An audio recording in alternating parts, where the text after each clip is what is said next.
Hey guys, Ramsey here. Welcome to another live stream. So it has been a while since we've done one of these.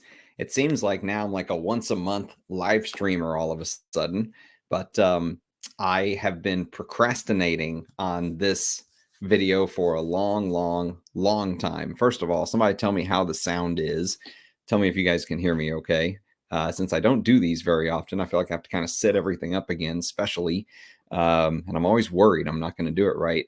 But so today we're going to talk about the house of Perito Moreno, which is Nitish Dixit's new house now that he left Dixit and Zach. And so the old house was basically a kind of two guys working together, Nitish Dixit and then his buddy Zach. The rumor is that Zach moved to Dubai and started his own house, which I have not smelled. So they each kind of went their own way, like a band kind of splitting up, but still creating music in their own fashion, their own sense, if you will. And so he sent me these bottles, by the way. These were sent to me by the brand. There are three. I showed Not Dark yet. There is King's Empire, and there is Meditation Mist. So I figured we would just do a quick Saturday night live stream, knock these out, talk about them all in one video, talk a little bit about the new brand, which he sent me some blurbs, which I can read off of the phone. So yeah, I thought it would be a good time just to kind of kick back and do something I've been procrastinating on a long time, which is talk about these Perito Moreno fragrances. So tell me what everyone's wearing. Drop your scent of the day in the chat. I was actually listening to the first half of this video that Eugene posted. He's in Lisbon right now, in Portugal, and he's with a bottle collector, not a fragrance collector, but a bottle collector. And my God, I mean, you talk about like bottle porn on YouTube. That stuff is phenomenal. Go check out his video after you're done kicking it with me for a little bit. I mean, maybe the only fragrance in my collection that could even be worthy of being on that guy's shelf is something like this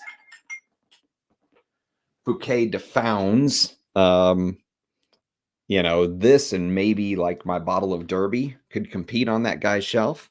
Everything else is, I mean, he had some extremely rare, unbelievable stuff. I'm definitely going to check out the rest of that video later on, but I really hope that Eugene ends up taking the gold in the artisanal or the independent fragrance category, I think is what he's nominated for. So let me catch up with some comments. And then, by the way, my scent of the day is this little bad boy, Inverno Russo. And back in the day, Russian Adam used to individually number his bottles. So this is bottle number 50. Sorry for the shitty camera. I got to get a better camera for these live streams, but this is bottle number 58. Number 58. And I absolutely love this stuff. This is probably one of my favorite musk fragrances of all time. It's got this crazy sort of blend of this white rose in the top, which is a very tough note to do. A white rose. And it gives the impression of almost like snow. You know, the warmth of the musk is like being inside. The white rose gives this impression of almost like snow going by outside and being cold and stuff like that.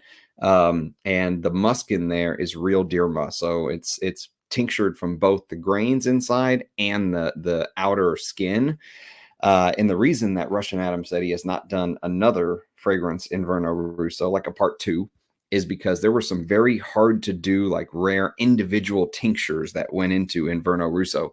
And so he said he just doesn't know if he can recreate it again. Like there was a peach blossom accord apparently, which was very hard to come by. Peach blossom absolute. There's civet, osmanthus absolute, and then multiple ouds: Chinese oud, Indian oud, Indonesian oud. But the musk is animalic and powdery at the same time. The spices are amazing. It's warm. It's just fantastic. One of my favorite real musk fragrances right there. So, all right, let's see what you guys are wearing. Scent of the day, Roja PDLN3. Ah, nice. Chengmen. You're loving Chengmen, aren't you, Ajay? Here, let me grab my bottle. I believe there were 75 bottles for the whole world on Changmen. So I don't know if they have any left, but I did do a review in the channel somewhere. You'd have to go back probably months and months, but you'd find it. Mohammed, what's up, brother? Fahrenheit 1996 batch. I think I have a 1996 bottle of Fahrenheit, or maybe 97. We're close. We are very close to being vintage Fahrenheit brothers. Let's go. Let's go. What's up, Dunk? Good to see you, man. It's been a while. Sense of the day, Ombre Nomad. Nice. I like those. I like Ombre Nomad. I like Nuit Tufa. I would like to smell more of those Louis Vuittons one day. The Panthers. I was really, really hoping that it was going to be the Stars and the Panthers, but I cannot complain. The Stars are constantly knocking on the door. They're gonna kick it down one day, but I was hoping they'd kick it down while Ben is still there. And I really wanted to see Pavelski get a ring, get a chip, but maybe one day.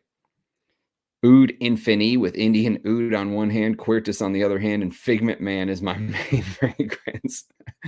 Oh, you're kicking it crazy style tonight, Omar. I hope you're staying in. Sounds fine. Sent to the night. Antaeus, hello. What's going on, brother? Good to see you, man. Good evening, Nick. Good evening. I still have all those samples you sent me. They are right there, I think. Haven't even gotten to them yet. So good morning from the UK. Good morning, the old-fashioned dandy. Good evening, Nick. Omar. Patchouli by Parfum Aroma. That stuff is immense. I would love a bottle one day. Ensar Oud EO #1. I know you're loving that because I love it as well. It's probably my favorite Ensar. It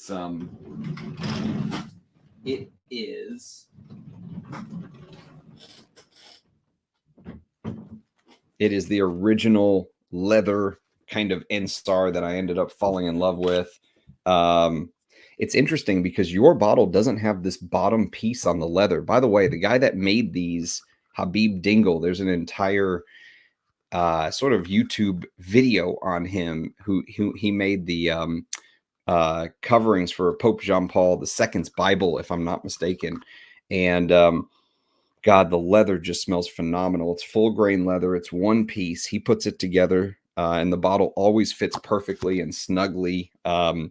But yeah, he recently passed away, and I believe Animal Farm that Ensar Oud is selling right now is the last bottle that will carry his kind of leather that goes around the bottle. So I'll be curious to see if these become very sought after as time goes on. I mean, you can see the craftsmanship that kind of goes into the corners. Just the real leather is unbelievable, full grain leather. And you just don't find that. Even if you go buy a $60,000 Hermes bag, it's not going to be full grain leather, or it's not going to be that style full grain leather where you get the kind of, irregularities on the animal's skin and all that good stuff. So red Champaka note in Chengmen is otherworldly. It is crazy. Yeah, I really like that red Champaka. Even the leather case smells incredible. It really does. It really does, Mohammed. All right, so let me read you. Well, let's start with, I'm going to spray these on, but let's start with Not Dark, the most expensive of the bunch. So, well, let me tell you about the brand Perito Moreno. He sent me a Instagram kind of breakdown, his thesis, if you will. This is basically his Apostles' Creed of the brand Perito Moreno. So it says, the code of principles, essence of the earth, our vegan perfumes encapsulates the harmony of nature, meticulously crafted without any animal derivatives. Each scent is an ode to the purity of the planet, interweaving ethereal fragrances that resonate with the soul of the earth. Number 2, bottled artistry. Our artistic indie novel perfumes transcend traditional scents. They are symphonies of high-quality materials, each note carefully composed to create a masterpiece. They aren't just fragrances. They are stories told through the most evocative medium of scent, where every inhalation is a journey through vivid landscapes of aromas. Number 3, elegance for our everyday. Our creations are designed not just to be admired from afar, but to be worn and cherished. They are the epitome of public wearability, enhancing the aura of those who choose them. Each perfume is a wearable piece of art, a subtle yet powerful expression of individuality in everyday life. And finally, number 4 is consciously crafted. Ethical sourcing is the cornerstone of our essence. We delve into the heart of nature, handpicking natural raw materials that are not only the finest quality, but also ethically obtained. This commitment ensures that every drop of our perfume is imbued with responsibility and respect for the environment, forming a bond of trust and integrity between us and the world. That is from Nitish Dixit. He sent me that. He sent me that on Instagram. So, anyways, so the prices are not obscene for an artisanal house, if you will. Okay. And for the most expensive of the bunch is Not Dark, and Not Dark goes for 175 US dollars for a 105 mil. So you do get an extra 5 mil, which is kind of cool. Okay. And there's an entire sort of backstory here.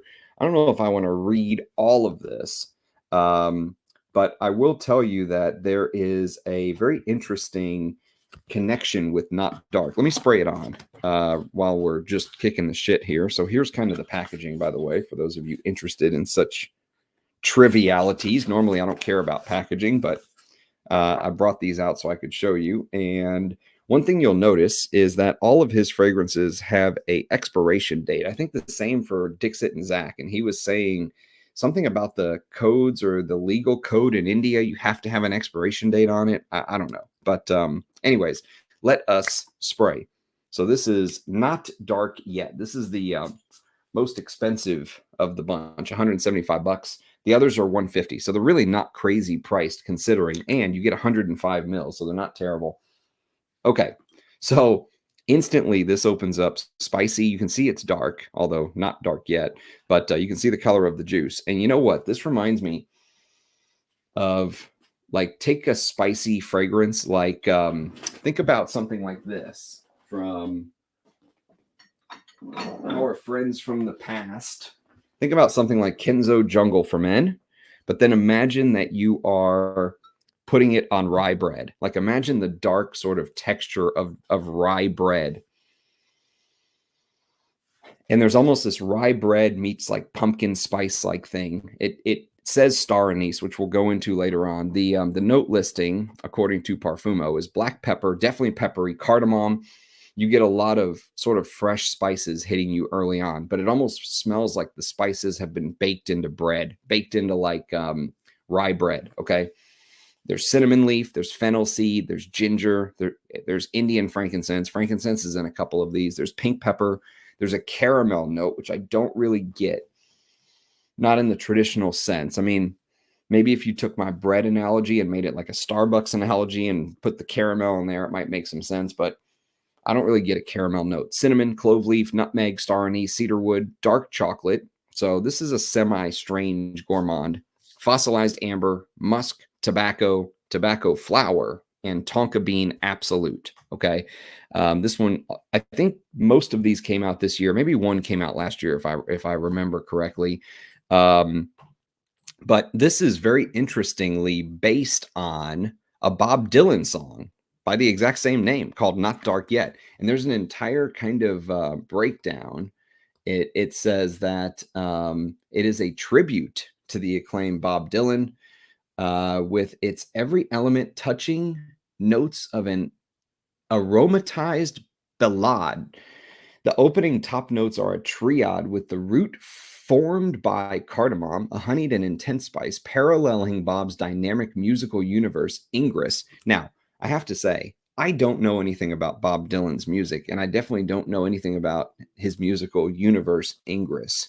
So if anyone knows Bob Dylan's work, maybe they could appreciate this a lot more than I can. I mean, the fragrance is fine. There's nothing wrong with the fragrance, but I mean, appreciate the sort of connection to Bob Dylan in some way that maybe I just can't get. I like the sort of underlying connections and things. So I think if I knew anything about Bob Dylan's music, I would appreciate this more. But it says the fennel seed, which ushers in a soft anise-like feature, reflects his singularly avant-garde style.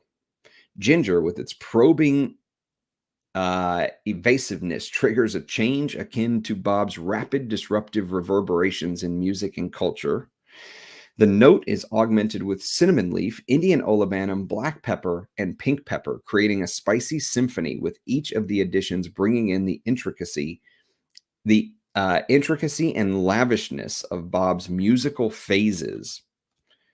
Progressing on to the mid note, star anise spills a licorice-like sugariness, embodying the sweetness of Bob's golden era triumph. There is caramel, a buttery sublime satiation, suggesting the ease in the rather popular achievements of the musical legend. This almost makes me want to listen to Bob Dylan's music and see what the hell this fragrance is trying to say.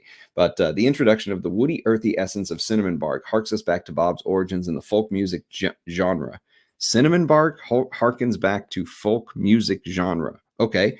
The middle notes are summed up with the warm and slightly honeyed clove leaf and nutmeg personifying the wistful and pervasive motifs of Bob's later feats. A deep, firm ground is created for the fragrance by the base notes. Bob's concrete, everlasting bequest is equated by the robust and earthy cedar wood.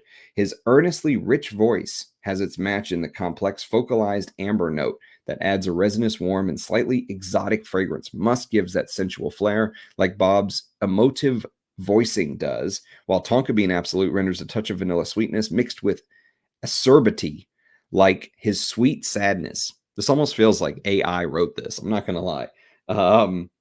Acerbity, really. Okay. The tobacco leaf and tobacco flower imbue a smoky, full-bloomed approaching of the slow-burning vigor of Bob's axe. In the end, the dark chocolate is the ultimate bittersweet note that stays, reminding one of the withstanding and arousing contributions of Bob to music and culture. Okay, that is a fucking hell of a write-up. I'm not going to lie. No matter what I think of the fragrance, that is a damn fine write-up. And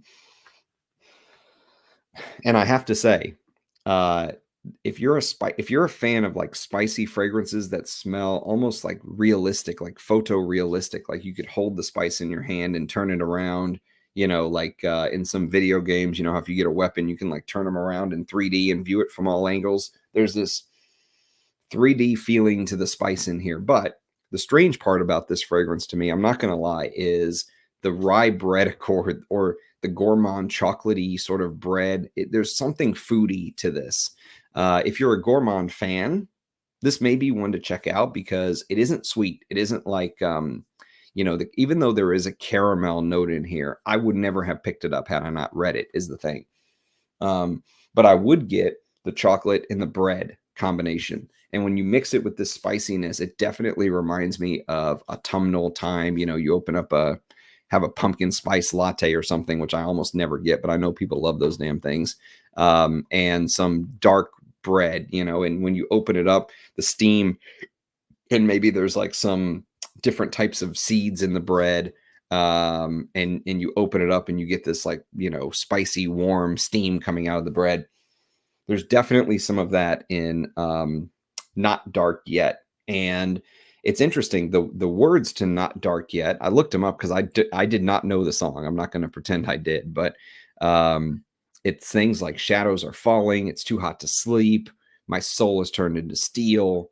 Probably get some weird copyright for this, but it's not dark yet, but it's getting there, I think, is the sort of the chorus that gets played over and over again. So I think this is kind of playing with that. It's not dark yet, but it's getting there trope, if you will, where obviously it's a dark fragrance. You can see that by the color of the juice. And I think since these are all vegan, I don't think you're seeing any food coloring in here. I think this is what it ended up looking like.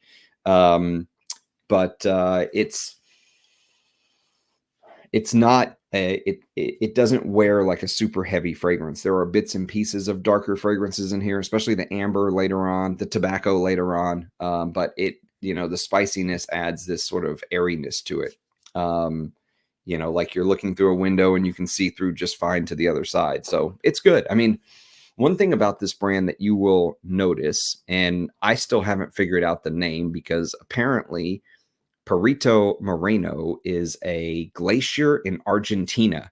So why the hell Nitish named this house Perito Moreno? I have no clue. Maybe he really, really likes that glacier from Argentina.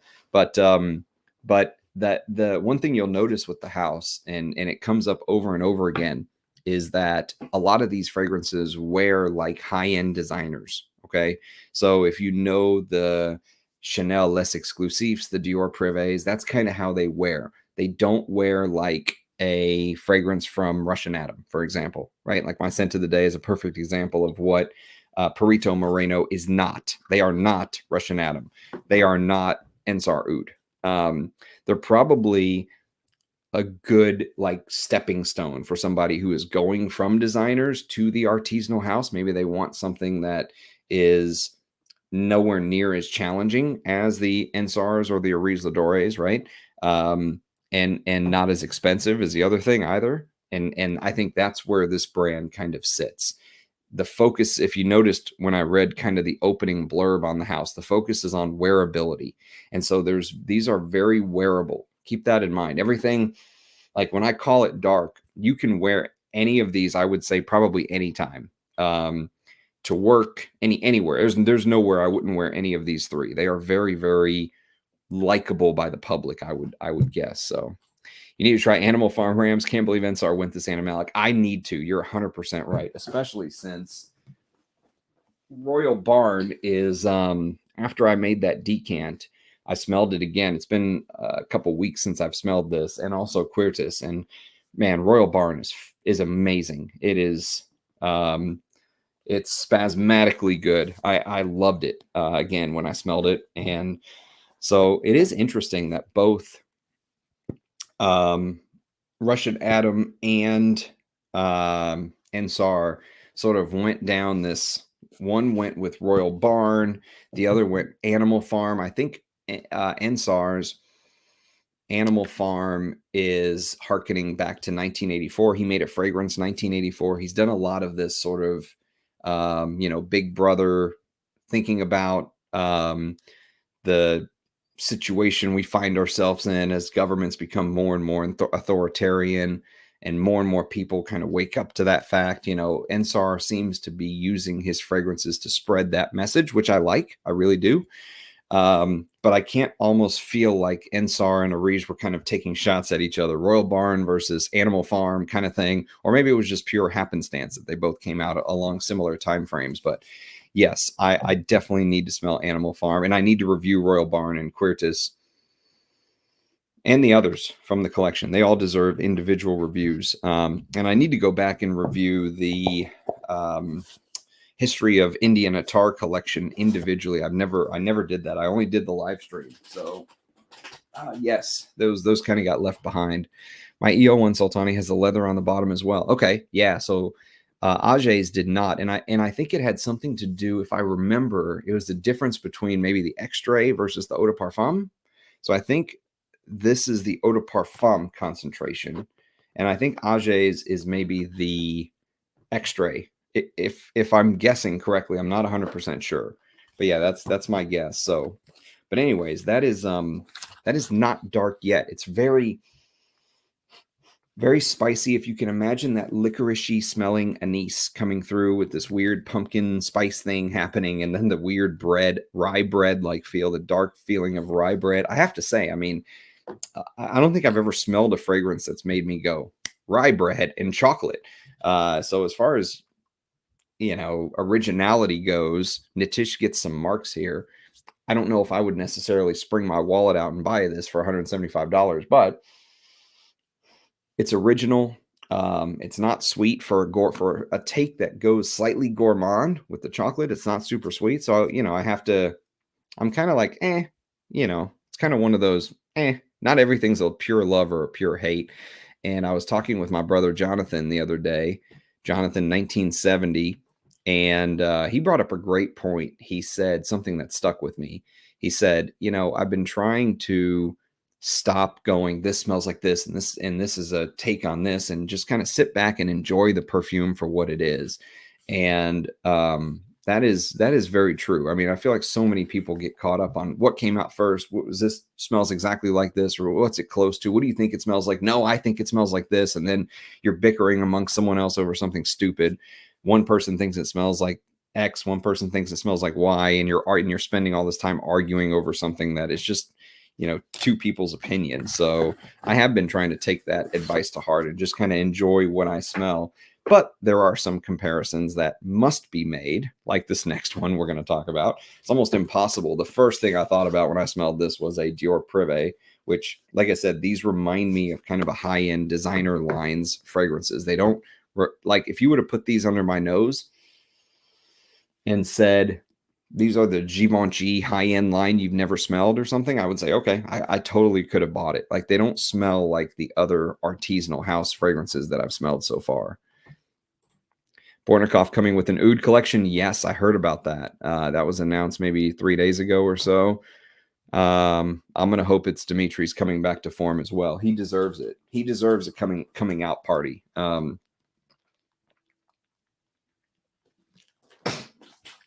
He absolutely deserves it. The leather case definitely smells amazing. It really does. Yeah, it really does. Salutations indeed. Good to see you. Monea, what's up? Mohammed, hopefully the new Bornikovs are going to be his coming back. They sound good, but we will have to wait and see. Yes, I am definitely in wait and see mode with Bortnikov. I think I may even have one or two more Bortnikovs that I could review on the channel. I'd have to check my stash. Somebody, I forgot who, but somebody sent me some samples recently, and it was months ago. But then they sent me another email saying, hey, I can't wait for you to review these. And I'm like, I cannot wait to talk about them myself, but you have to understand that there is literally probably a queue of like 500 samples that it's impossible. I mean, like Andrea very kindly sent me some samples the other day, and I remember just pushing back. Like, as I put more samples up here, I just like push the others back further and further. And it's like, it's like they're in battle formation. They're little soldiers in a line. And it's impossible to get to them fast enough. Honestly, I need to do videos where I knock out like 6 at a time, 8 at a time, something like that. Even then, I feel like I won't be making a dent because there are so many to discuss. But then I think, you know what? Do I really want to do that? Or do I want to give individual reviews and just let the videos come when they come, and if it takes a long time to get to a fragrance, so what? If it takes a year or two to get to a fragrance, so what? At least I'm putting out the kind of content I want to put out. So that's my conundrum I'm in right now. Like, I'm never going to make a dent, and more keep coming. And that's thanks to the generosity of the community. Excuse me. But yes, it is a conundrum. They sound interesting for sure. The Bortnikovs absolutely do. Go Panthers, Ramsey. I can't cheer for anyone outside of the Stars, but I can tell you that I love hockey. I think hockey is one of the last great sports that hasn't been ruined by all kind of problems many of the other sports leagues have. So, not that hockey doesn't have problems, but I think they've managed to keep the sport relatively intact.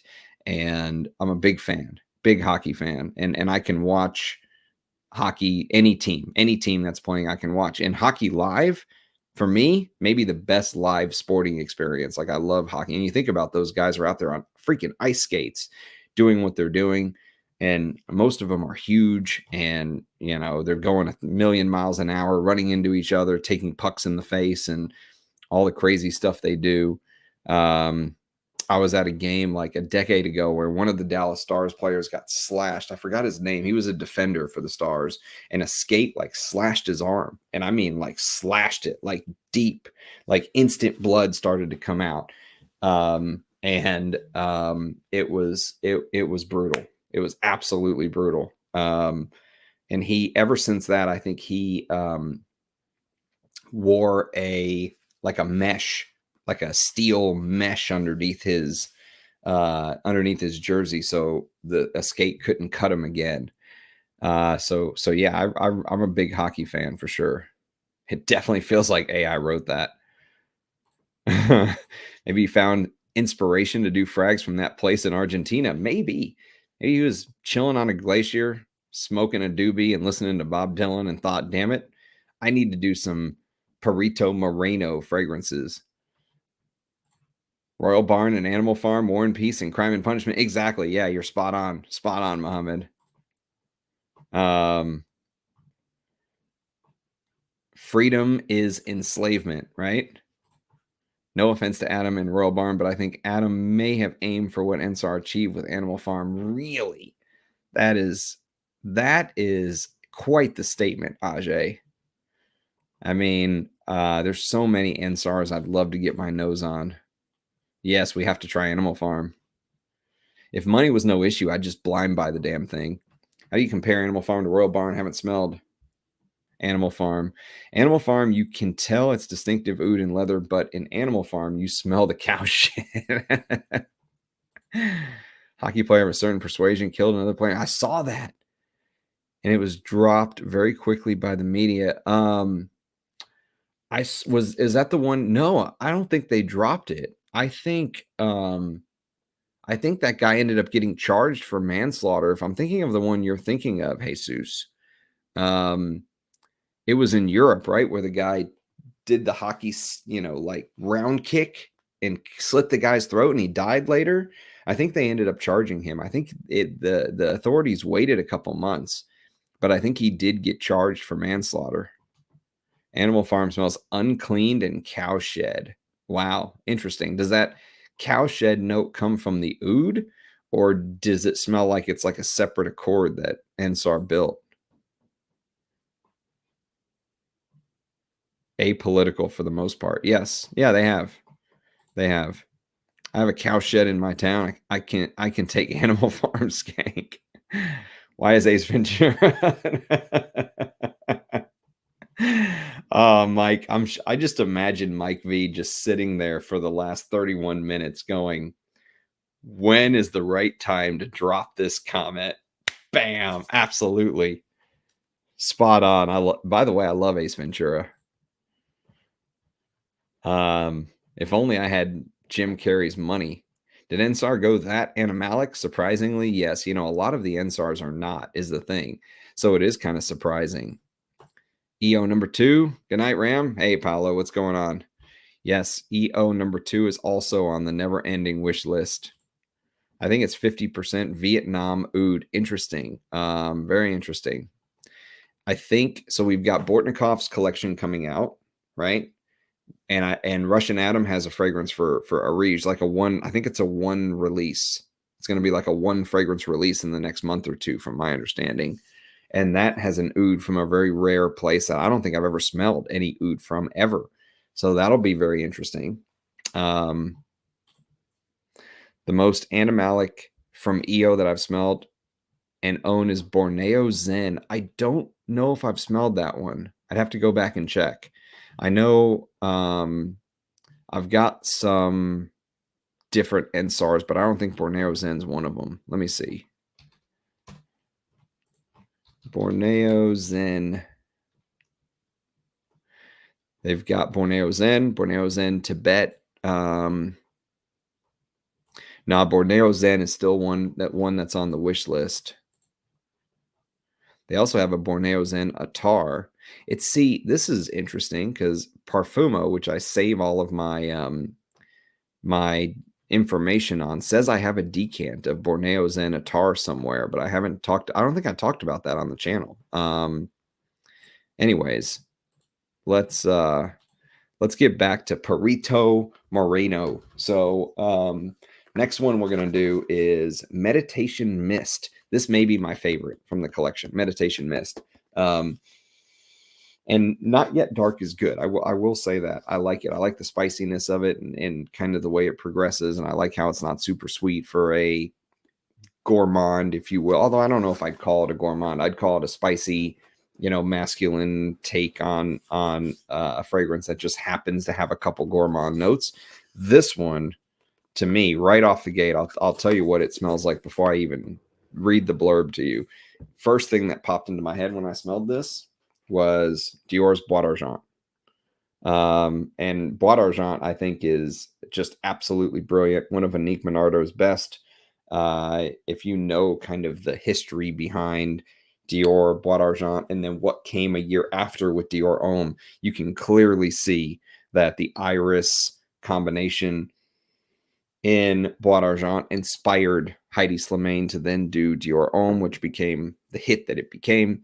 So when I smelled Meditation Mist and I got that Bois d'Argent kind of hit, I was like, this is really good. I mean, this is good stuff. For $150, I can recommend Meditation Mist. And the thing is I'm a huge incense lover. Incense is kind of an easy sell for me, I'll tell you that. And there's going to be some incense reviews coming up on the channel very soon. Most notably, Towers Incense Extreme. That's one of my favorite incense fragrances of all time. And of course, Comme des Garçons Avignon. Those are two all-time great incense fragrances. And of course, Bon Encens by Armani, which is insanely discontinued now. Like, I think Armani discontinued maybe one of the most realistic smelling incense fragrances I've ever smelled, which is crazy because that high-end Armani line is kind of, you know, I haven't smelled a bunch of them, but some of the ones I've smelled are just, I would like to smell more, but there's like 1,000 of them is the problem. But so here's the sounding like AI kind of blurb from Meditation Mist. The challenge involved in the creation of a wistful perfume needs an insight into the knowledge of how fragrances inform emotions and awareness. The master artisan in Nitish Dixit has executed a blend, a composition of aromas with Meditation Mist, summoning up a voyage into calmness and contemplation. It even referred to Nitish in the third person. The surface notes serve as a precursor to meditation, with the Italian bergamot wafting in ahead of all to arouse the senses, indicating the crack of dawn. Its caliber is unmatched. It hands out a crisp and rejuvenating fragrance embodying awareness. There is Olamanum, then, which has an ancient past of spiritual engagement. Being sourced from the hollowed Boswellia plant, it secretes resins that is used to uplift the spirits. Another element to sum up the top note is the rich and deeply odored Omani frankincense, cherished for its excellent worth. It is a guide to detachment from the worldly needs, on course to the journey inwards. Meditation Mist narrative is set by the middle notes, which are its substance. The powerfully aromatic stimulation to come to mind comes from the clove leaf having a high eugenol portion. That is true. And I like clove. It comes from the islands of the spices, where the standard of cloves harvested is the highest. The mind numbness brought about by the clove buds render the calming of the physical senses, readying one for meditation. The pleasant and comforting cinnamon, far from being a quotidian spice, is a focus-enabling, delicately chosen kind, popular for its charming and exquisite profile.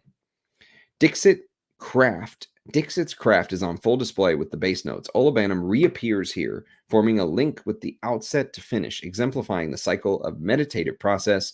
When one dives deep into the subconscious, the excellent benzoin from Laos, with its vanilla-like scent, lends a comforting feel that is reassuring. So already you're getting the vanilla frankincense combination, making sure that its deep, wooden, and intricate nature suggests the profoundness of meditation. Okay.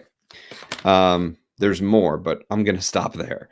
Definitely get the AI feel there. But so what makes Meditation Mist sort of what is supposed to make it is this soft feel of frankincense. You know, some frankincense fragrance feel like burnt.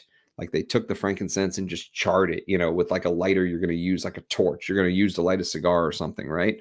And here, the frankincense feels so soft, and it literally does feel meditative. Maybe that's the marketing working on me. The AI marketing work, damn it. But, you know, when I wear Bois d'Argent, it's funny because for me, Bois d'Argent is a fragrance that Eugene once said can be anything to anyone, you know? And I totally understand what he means by that, because some people view Bois d'Argent as woody. Some people view it as smoky. Some people view it as kind of soft and powdery because of the Florentine Iris Absolute. And some people view it as resinous because of the Somalian myrrh. Some people get the honeyed aspect. Some people don't. Some people say it's heavy on them. Some people say it's soft. And I've got one of the vintage cologne bottles, right? And so this is probably heavier than the stuff that's being put out now. I hear Bois d'Argent has kind of blown up in the same way that Aventus blew up, and that in the apparently in France's rap scene, which is a thing, Bois d'Argent is huge. Like, it's like the current Aventus. People are going crazy over Dior's Bois d'Argent, but I do feel like the modern stuff has been watered down from what I hear. But this wears, to me, Meditation Mist wears like Bois d'Argent wears. It has that soft, powdery feeling of the frankincense, like it's sitting on something plush, like it's sitting on a pillow, and so it is never shouting, but it's persistent, right? It's soft and contemplative type fragrance. It's smooth. It feels very natural. These are, of course, supposed to be vegan or I don't think they're 100% natural, but I think they're leaning towards the natural side, right? And it kind of recreates how Bois d'Argent can be different to so many people, because this does a lot of different things that I think Bois d'Argent does. So the note listing for Meditation Mist is Meditation Mist. Let's see if I can spell, Ramsey. Let's try this again. Meditation Mist. You bastard. Okay. So 2024 release. It's frankincense, Italian bergamot, and Omani frankincense in the top, cinnamon, clove, and clove leaf in the heart, with amber, benzoin, frankincense, musk, oak wood, oud. I don't get very much oud, though. I will say that. It would almost be like if someone was like, well, we used oud in Bois d'Argent. Well, I mean, anything you can technically use oud in anything if you use it in a small amount. Here, it doesn't feel like it's a main player, if that makes sense. The sandalwood that they're so known for, and the vanilla. And so I think the big players that kind of make me think of the two coming together is the vanilla in the base, and then that frankincense kind of coming together with the soft, plush, kind of personal feeling, right? They call it like a personal type scent. It's personal but persistent is the way that I would say it. I smell it for a long time, but it's not a scent that's going to shout. It in a way recreates the beautiful iris note in Bois d'Argent. Even though there's no iris, there's something in the blend, I think, of the benzoin and the musk and the vanilla and the cinnamon and clove and all that stuff, the sandalwood, that recreates the feeling of iris, even though there isn't any. There's no iris in Meditation Mist. But again, I think it would be a good starter fragrance for somebody wanting to get into the artisanal scene, but not pay big money. $150 for 105 mils of this is not bad. This is definitely my favorite from the collection, by the way. This Meditation Mist. It's the only one that it's also the only one that has a symbol that was put on the bottle. The others are just names. I feel like Nitish knew this was the one. We're going to give this one a symbol, a meditation symbol. Or maybe that was just very easy to make, and he was like, fuck it, let's throw it on there. But yes, it's good. It is a good take on incense. Very well done. I like that one the best. If you said, Ramsey, you get to keep one from the collection, it would be Meditation Mist. You have the Borneo Oud from Pracar, right? I do have the Borneo Oud from Pracar. And the Borneo Oud from Pracar is almost like treetop green. There's this weird sort of petroleum vibe, gasoline vibe, but then you contrast it with like this jungle greenness, it's a very interesting take on oud. I like it. I don't love it, but I like it. Adam doing just a single release is interesting. I don't quote me on that. I think that's what is happening. I chatted with him a couple weeks ago, maybe, and he told me about this release that's coming out. I don't know if he's gonna bunch a couple releases together or what, but yes. Did he announce or give a hint yet? Adam, I don't think so. Maybe I'm not even supposed to say anything yet. I don't know. I'm going to try that Borneo from Pracar. I think you'll like it. It's good. I mean, it's an interesting take. It's a good oud to get because it definitely has that you know, that quality that many ouds have, that lacquered paint finish, you know, like you walked into a building that's been freshly painted like feel. There's definitely that feel to the oud, but then it has that weird green vegetal treetop undertone, almost like there was a couple NSARs that I reviewed. I forgot the if you go back through my NSAR list, you'll find them. But one of them was like dark green, and again, I liked it, but it wasn't my favorite, and that's kind of how I feel about the Borneo. I like it, but it's not my favorite. Borneo Zen is a musky floral solid release that I wish I bought a backup. Omar, really? He hasn't announced it yet, but I guess Adam might have told. Yeah, he just told me about it. Said it's coming soon. I think he told me it was supposed to be in the next couple of months. That's why I thought it was an individual release. But usually you're right. Adam doesn't do individual releases, but we will see. Dropped a hint. I think I said something a couple weeks ago too, but I can't remember. Very curious to hear your feedback. Agreed. We'll get back to you, Ajay. Arouse the senses for the crack of dawn. That's right. Did you get a new hairstyle? Nah, I just put some, it's the same hair. I just put some gel in it today. I think that's why, I think that's where this came from. Now all I need is a car that I drive out of the side like this.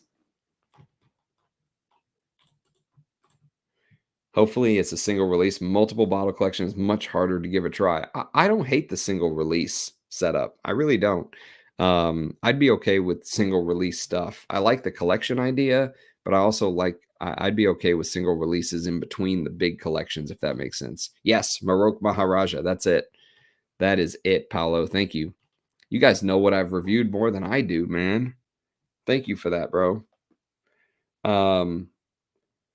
Yeah, it's that kind of very green oud, that when the really green notes come through in oud, it's it can be a little strange. I think you could probably get used to it, but if I was like creating my favorite oud accord, it wouldn't be there. That weird green treetop vegetal earthy thing wouldn't be there.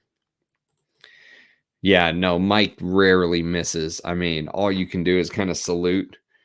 He just drops by like a precision bomber. You know, he's a B2. He just stealthily comes in, drops his bombs, and flies away. Yeah, I don't know. It's a little more work because you got to blow dry the shit, put the gel in. It's a little more work, but the hair is starting to get to that awkward stage where it's not long enough where, you know, I can just kind of let it fall and it looks right, but it's long enough where it's in kind of gets in my way. So I'm kind of torn. I like both, but this is about the brand Perito Moreno. They are a brand out of India who, if you know the brand Dixit and Zach, who used to do stuff like Emperor's Court, which I've reviewed on the channel. Peter from Fragrance Review sent me this very kindly. And, you know, Dixit and Zach was a brand that I really never, like, I never would have purchased any Dixit and Zach fragrances with my own money. I have to say, nothing from Dixit and Zach moved me. However, some folks have said, well, Ramsey, you missed the really early stuff, or you missed the really animalic stuff they did, which I think you would like. And so I do have more decants of Dixit and Zach waiting in the wings, but rumor is that this brand is finished, or maybe they have one more fragrance release coming out. I can't remember. They're either done, it's no more, the house is being disbanded, or I think they have maybe one more that they already completed, so they're going to release it, and then that's it. If you go to their website, basically everything is sold out, okay, except for maybe like one fragrance. But Nitish Dixit and his buddy Zach basically were a two-man team that made this artisanal house where they use things like real Mysore sandalwood, real oud, you know, stuff like that. But they split recently and went their own way. So Nitish Dixit created Perito Moreno. And there's 3 fragrances that he started out with. I think there's now 6, or let me see. 1, 2, 3, 4, 5. Yeah, now I think there's 6. The newest being Thumri, THUMRI, Thumri, which I'm actually really excited to smell that one because it has castoreum, civet, and real ambergris, and oud. So, you know, 4 of my favorite ingredients are there. Oh, and Taif rose, my favorite rose. So I'm actually really excited to smell that one. It's on the wish list. Okay, but and interestingly enough, his partner Zach went his own way, and I think he created a brand called Ahom World, AHOM, or something along those lines. So Zach created his own brand, and Nitish Dixit created his own brand. Okay, and so that's what this live stream is about. It's talking about all 3 of the original Perito Morenos, which to be fair, he sent me these 3 or 4 months ago, and I am very slowly getting around to doing this video. I should have done this a long time ago, but yes, we just talked about my favorite from the bunch, which is Meditation Mist, which gives me big Bois d'Argent vibes. Even though there's no iris in Meditation Mist, they've managed to kind of recreate that soft, powdery feel of the iris up against the frankincense. I think it has to do with the vanilla, you know, being that powdery vanillic-like feel pushing up against the frankincense here, which is a very well done frankincense note, I have to say. Very well done. And, you know, one of the big beefs that I had with Dixit and Zach fragrances is I thought a lot of them smelled the same. You know, I thought a lot of them smelled very similar. And that's not the case with Perito Moreno fragrances. They definitely smell different, but they smell like high-end designers. So that's where we are, Sean. I hope Adam does more bottles. Life. Yes, I hope he does more bottles as well. 50 minutes late. Yeah, you'll get a reprimand for that, man. Just keep a lookout. It'll be in the mail. For the single release, like Forbidden Flower, maybe it's still, yeah. I mean, Forbidden Flower is still available. I would love to grab that. If it wasn't for this divorce, I'd be on it, man. Did you get a chance to lay your nose on Vintage Mukhalet by Ahom Oud? I have not smelled any Ahoms. That's the other brand I think that Zach created, right? Haven't smelled any of those at all. None. 0. 2004 bottle of Polo Blue. Don't judge me. You know what? Sometimes you just got to wear something like that. And there's no judgment here, man. I know that feeling. Sometimes you just have to wear something like that. So there's going to be designers that will be reviewed on Channel Ram as time goes on. Worry not, Sean. I don't think Polo Blue will be one of them, but there will be designers reviewed. Hopefully Bortnikov got back to its roots. His new stuff sucks from an artisanal. I know exactly what you mean, man. And I think part of that had to do with he was sick. You know, don't forget, he was in the hospital. I think 2021 is really 2022, maybe somewhere around there, to the point where he almost died. And I think his son helped pick up a lot of the slack. And then, of course, his son now has that Maxim, which I did a live stream on Maxim perfumes out of Bangkok. And so now his son has his own brand. So hopefully you're right. Hopefully this is Bortnikov getting back to his roots. I would love that. Absolutely. Hopefully there is a sample set of new stuff for Bortnikov. Yes, for sure. Love the channel, bro. I'm just a full-blood fraghead. I love the history. Yeah, man, me too. I appreciate that, James. Glad to have you here. Not sure about Mr. Dixit, but when Mr. Zakir was releasing his own oils and attars back in the day, they were really soothing. Interesting. I've never smelled any of the original oils that they put out separately, so I couldn't speak to that, man. You know more about that than I do. Meanwhile, Zach at Ahom World doing $350, $500 for 50 mils and very small batches. I've tried and owned 7 fragrances and blindfold me, and I can't find the difference between 4 of the 7. Fuck. That is pain and suffering, Mohammed. So very similar to the problems that plagued Dixit and Zach, you know? Very similar smells between a lot of stuff that was coming out at the end. So, yeah, man, that's definitely an issue. Definitely an issue. No more money going out for Ahom? No. I mean, I've never spent a penny on them, but it's not that I wouldn't mind smelling them, because I would. I just wouldn't. I wouldn't drop dough on them. Are decent, but all are too similar for me to purchase more from them. I know what you mean. And that was a problem that That was a problem that plagued Dixit and Zach. So maybe that's why Nitish and Zach decided to kind of split and go their own ways. I have no clue.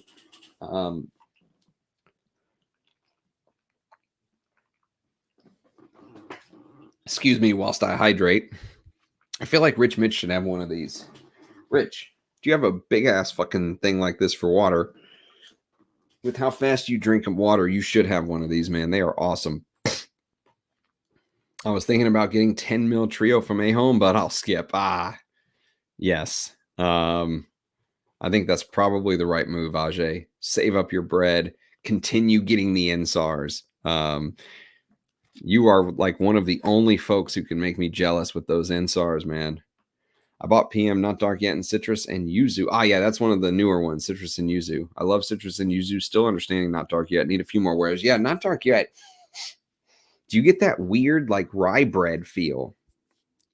It's a strange way to describe a fragrance as rye bread, but I mean, there's something in here that from the time I smelled it to now, which has been 4 months or so, every time I smell it, it smells like rye bread. It's very distinctive.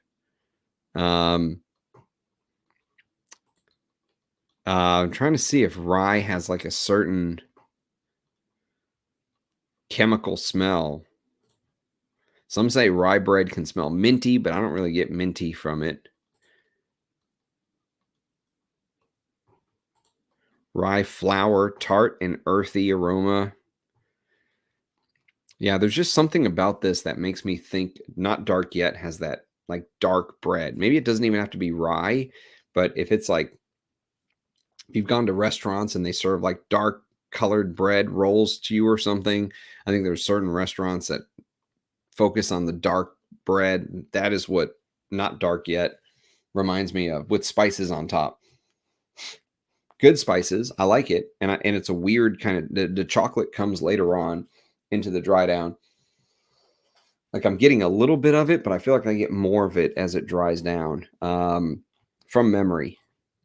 What's your thoughts on the new Antaeus? But it was just one spring. It was not, I've never smelled it. You know me, I'm a vintage ram, bro. I like your profile pic. Yes, sir. Purchased Le Bleu de Issy Pour years ago and hated it. I thought it was due to the rosemary, but it was the dominant cypress. I love it now. I can't get enough. Really interesting. The thought of layering it with some pure castoreum tincture. I do love castoreum. The original Heritage is masterpiece. My initial impression for Not Dark Yet was an aroma that I experienced in a cigar shop that sells perfumes. You get cigar shop aroma. I get rye bread. I don't get cigar. But later on into the dry down, when that chocolate comes out, the chocolate tobacco combination is cool, but I don't really get cigar. It smells tobacco-y for some reason. But yeah, I mean, again, it's good. My favorite's Meditation Mist, and probably the one that sits in the middle, or I wouldn't say in the middle, but maybe the one I'm the least, what can I say? Maybe I'm the one that I'm the least sure of how I feel about is King's Empire. Because King's Empire is basically a sandalwood fragrance, and the focus is on real Mysore sandalwood, which, when you talk about these artisanal houses, so here's the thing, right? Why would somebody spend money on an artisanal house, right? It's the ingredients. I mean, that's the main thing. The reason why these NSARs with the real oud, the rare ouds, the Aris Ladores with the real musk in here, which you're not going to get even if you go back and buy Guerlain's 100 years ago. They were even then using synthetic musk, right? The reason you would buy these artisanal houses is because of the fact that they're using ingredients that you won't smell anywhere else, right? Real Mysore sandalwood today is one such ingredient. However, at $150, I can't help but wonder how much real Mysore sandalwood is in here. I'm sure there's some, because I think he says there's some. And of course, being in India and Dixit and Zach's sort of big seller, or one of the ones that really put them on the map, or one of their best selling fragrances was called Rising Mysore. All right. and I reviewed Rising Mysore 2. Someone sent me a sample, but I think all of them smell the same, which is not a good thing to say about a Dixit and Zach fragrance. But okay, so we're gonna go King's Empire here. Sprayers are good on these. Sprayers are good. So I know that these are supposed to be like vegan perfumes and all that, but King's Empire opens up with a sort of a quite common smelling like woody type material, if you will. It's focusing on Mysore sandalwood, is what they say. We'll read the AI sort of blurb here in a second, but he's focused. Remember, he's focused on creating more wearable fragrances, and so I think this take on different woods kind of put together, which according to the note listing, King's Empire is Indian sandalwood and Virginia cedarwood. And I have to say, if you blindfolded me and made me say a wood that is more dominant, it's definitely the cedar. 100% it's the cedar. And it's the type of cedar that gives off that sort of pencil shaving vibe. You know how some cedars give off pencil shaving vibes? And you're reminded of being a little kid sitting in the class where the desk connects to the seat kind of thing, right? That pencil shaving feeling. That is what I get from the opening of this. It actually reminds me, the opening reminds me a lot of a fragrance that is like $25 or $30. I think you can still find it for super cheap. It's Graphite by the House of Montana. And I think I reviewed this. Actually, I'm like 99.9% positive I reviewed Graphite. And I think I reviewed it whenever Claude Montana passed away as kind of a rest in peace Claude Montana video and a review. It's not my favorite Montana, but it is probably one of the best cheapies for 25 or $30. And so the reason that not King's Empire for me sits in this weird nomad land is because I like it. Yes, I do. I like it. I like the woodiness. I like the way it blends together. There's this violet leaf note in the opening, which gives off this slight sort of, ozonic-like feel. It makes the wood feel very airy, like there's molecules in between it. It makes the wood feel very uplifting and very fresh. And I think this would be very wearable for the average person that's not a frag head, okay? Like, I think if you put all three of these in front of somebody who's not a hardcore frag head and said, which one do you like the best? I bet you most men would probably pick King's Empire. It just has that generic woody masculine type smell. Okay. And so on the other hand, do I want to pay $150 for a smell that I could get for 30? That's a tough one. That's a tough one. Could I say that, well, this has real Mysore sandalwood, so it's actually worth a little bit more? Yes, you could make that case, but would I pick out the real Mysore sandalwood if they didn't tell me? Maybe not. So that's why I'm kind of torn on this. So here's the AI blurb. Immerse yourself in the opulent allure of King's Empire, an exquisite artisanal perfume by Dixit that captures the grandeur of Perito Moreno as the sun-kissed Italian bergamot and tantalizing dance of pink pepper delicately caress your senses. You're instantly transported to a realm of majesty and power. I'm guessing this is the glacier we were discussing. The subtle embrace of violet leaf whispers secrets of ancient landscapes, inviting you to explore further. There's no way anything but AI wrote this. In the heart of this olfactory masterpiece, leather unfurls its rich narrative, intertwining with the warmth of spices to create an aura of regal splendor. The marine essence, a tribute to the nearby fresh bergamot, dances gracefully with patchouli and clean incense, evoking the brisk breeze of distant shores and the mystical ambiance of ancient ceremonies. I feel like they're writing about some long lost kingdom, the kingdom of Elfwood. As the fragrance lingers and evolves, heavy Indian sandalwood, guyakwood, and cedarwood, Virginia emerge, their noble presence grounding the composition in sophistication and strength. The velvety touch of tonka bean and the gentle allure of musk weave a tapestry of elegance, leaving an indelible mark of luxury and refinement. King's Empire is not just a perfume, it's a lavish journey that captures the essence of a majestic realm, a testament to the beauty of Perito Moreno's landscapes and the grand legacy of kings. With every spray, you adorn yourself with a crown of olfactory brilliance, embodying the timeless spirit of a monarch's empire. Well, fuck. Crown me king. Damn. Okay. So let's catch up on some of the comments, but man, he definitely needs to get a new AI writer. I'll tell you that. I hope these have improved since the first 3 from this line.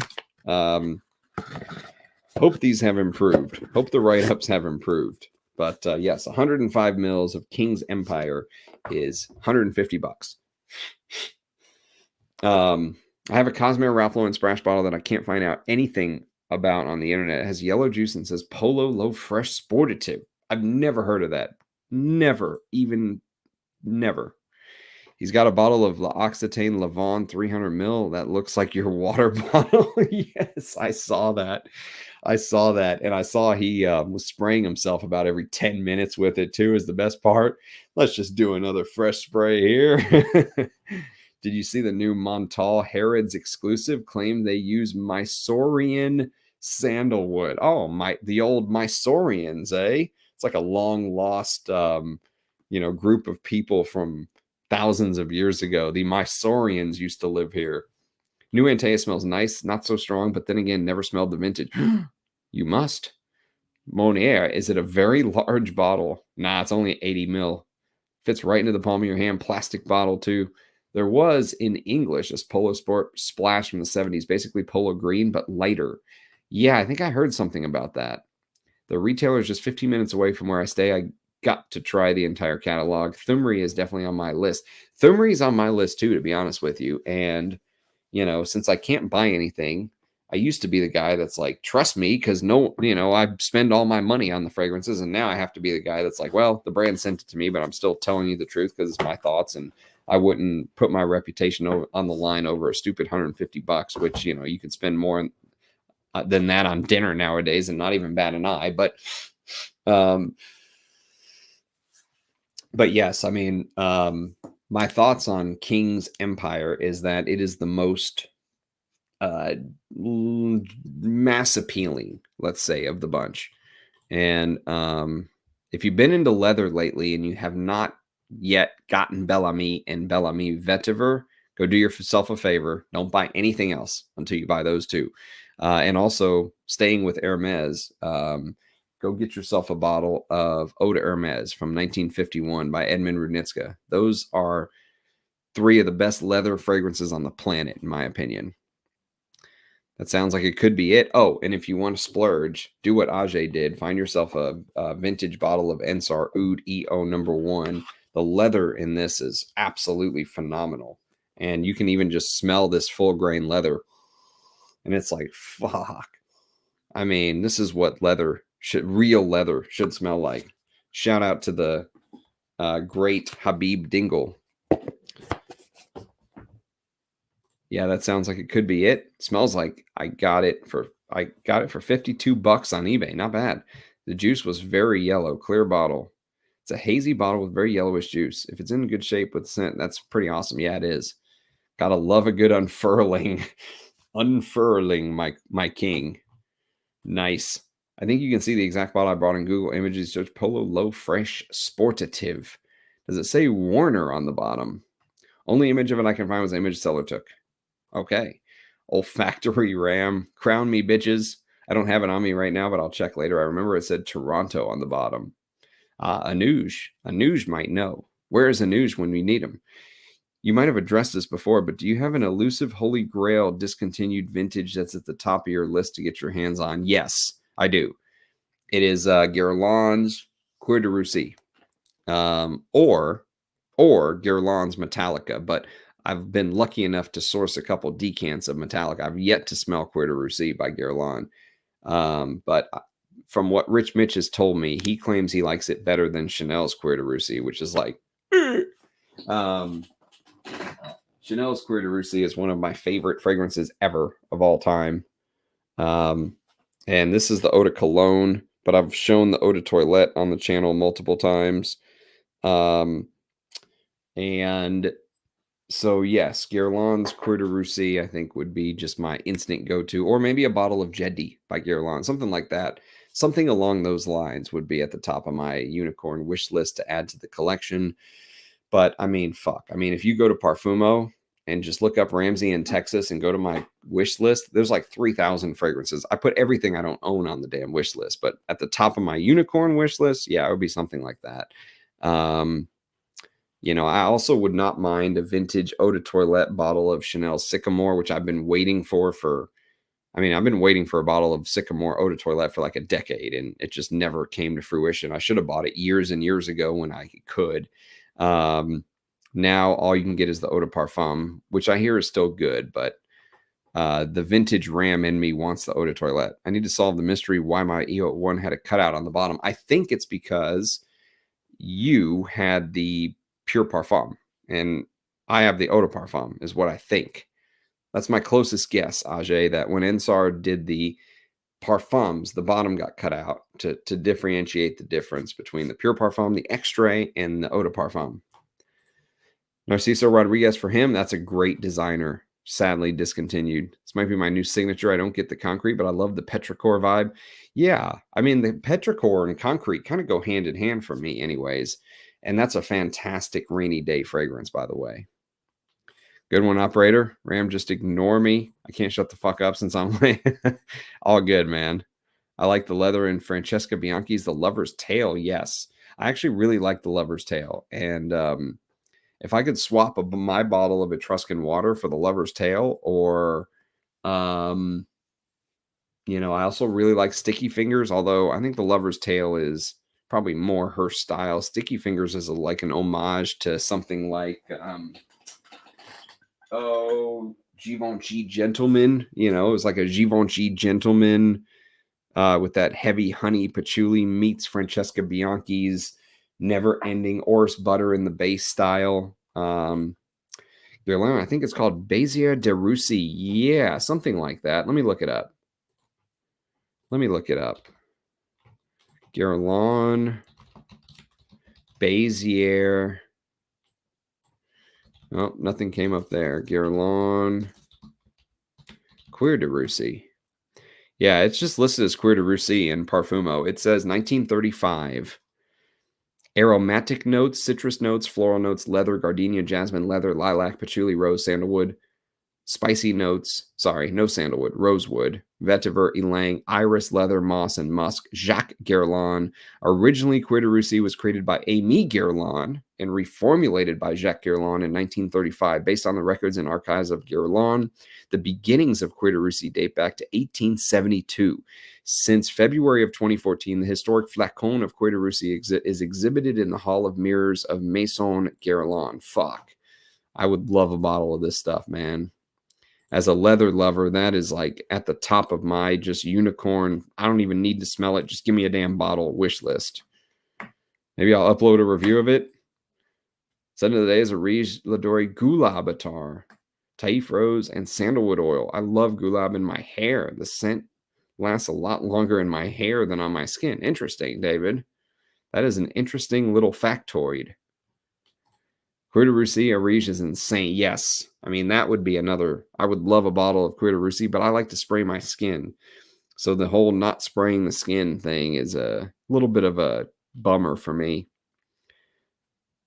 I struggled with Mai for the longest time. I'm not going to lie. Mai is one of those fragrances it took me years to come around to. Like, I bought it 4 or 5 years ago, and I was like, fuck, I hate this stuff. And I did. I mean, I despised it. I really didn't like it. There was something about the way that Mai had this, almost like this, the tuberose had this like camphor like smell that really bothered me in the beginning of the fragrance. And in the dry down, it got better. But the opening just killed. Like, I couldn't do it. I was like, fuck, I don't want anything to do with this. I didn't like it. I was disappointed with it. But actually, the more I wore it, the more I've liked it. And it's been like a multi-year process of me kind of coming around now to going from I hate it to I like it on my and so yeah, I still think T-Rex is my favorite fragrance from Antonio Gardoni, but there will be some Bois reviews coming up on the channel at some point, let's say. God knows what I'm going to say on it, other than what I just said is the problem. I've been wearing Gucci Guilty Absolute. I was very happy I was able to do a proper review of that. That deserved to be reviewed. And I still think it's one of the best designers of the last decade. The one I was thinking of is a woman's fruity sheep. Oh, okay, interesting. Yeah, no, I've never heard of the Basier de Russie. I refuse to wear it anywhere but my skin. Yeah, Russian Adam just like taunting me with the sample he sent me. Like, fuck, it's so good. You know, honestly, if I took all of the Russian leathers I've smelled a lot of them. I've smelled weird ones like this. Del Oro's Russian leather, which this is a hell of a Russian leather, by the way. This was created in the United States in California in the 70s, I think. Sorry for the shitty camera. But this was created in the 1970s in Long Beach, California. Cosmetico is the distributor. And I will review this one of these days, but this is fucking just a fantastic Russian leather. This could sell for, I mean, if you put this in a niche bottle and put $500 on it, it would probably it would outshine most niches nowadays. But this is Del Oro Russian Leather 2. And this is Del Oro Russian Leather, the original. Russian Leather Cologne for Men. And honestly, they both smell very, very similar. So I have no clue what the 2 or 1 is. But And apparently Del Oro claims this is real gold on the bottle. They've got this little thing here that says so. It says the most treasured name in men's toiletries. Okay. Imperial Del Oro for Men, 22 karat gold hand decorated bottle. So when this is done, I'm going to shave this off and take it to the pawn shop and pay off my house with it. But yes, it's well, that's when gold goes to 1,000 or sorry, 1,000,000. But yes, Russian leather cologne for men. And, you know, between stuff like this and Chanel's Russian, you know, I've smelled a bunch of different ones, and Russian Adams, Aries Ladore's take on Russian leather, maybe my favorite of all of them. I think it may be, like, for me, my style, for the hardcore kind of way that I like the Russian leather fragrances to be done. I think that's the best for me. Basier. Oh, okay. Baiser. Baiser. Basier de Russie from 2018. Interesting. No, I've never smelled this one, but I do have it on the wish list, the never-ending wish list. I wonder if this is a re-release of like an old Guerlain. The Wikipedia of perfume. Thank you. Help all the sound on that cape. Oh.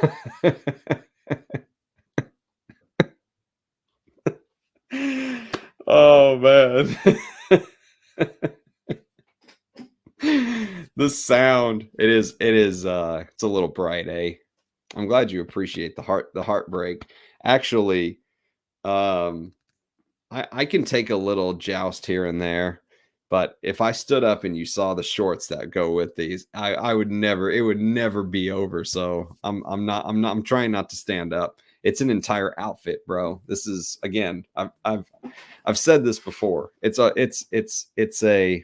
vibe. All right. It's a vibe. It's a weekend vibe, man. I got to be in fucking dress pants and a button up shirt every day. At least I don't have to wear a tie, but on the weekends, I just like to let loose. And if I told you how much I paid for this, you wouldn't believe me. Let's just say I paid more for lunch than the whole outfit. So yes, good to see you, Antonio.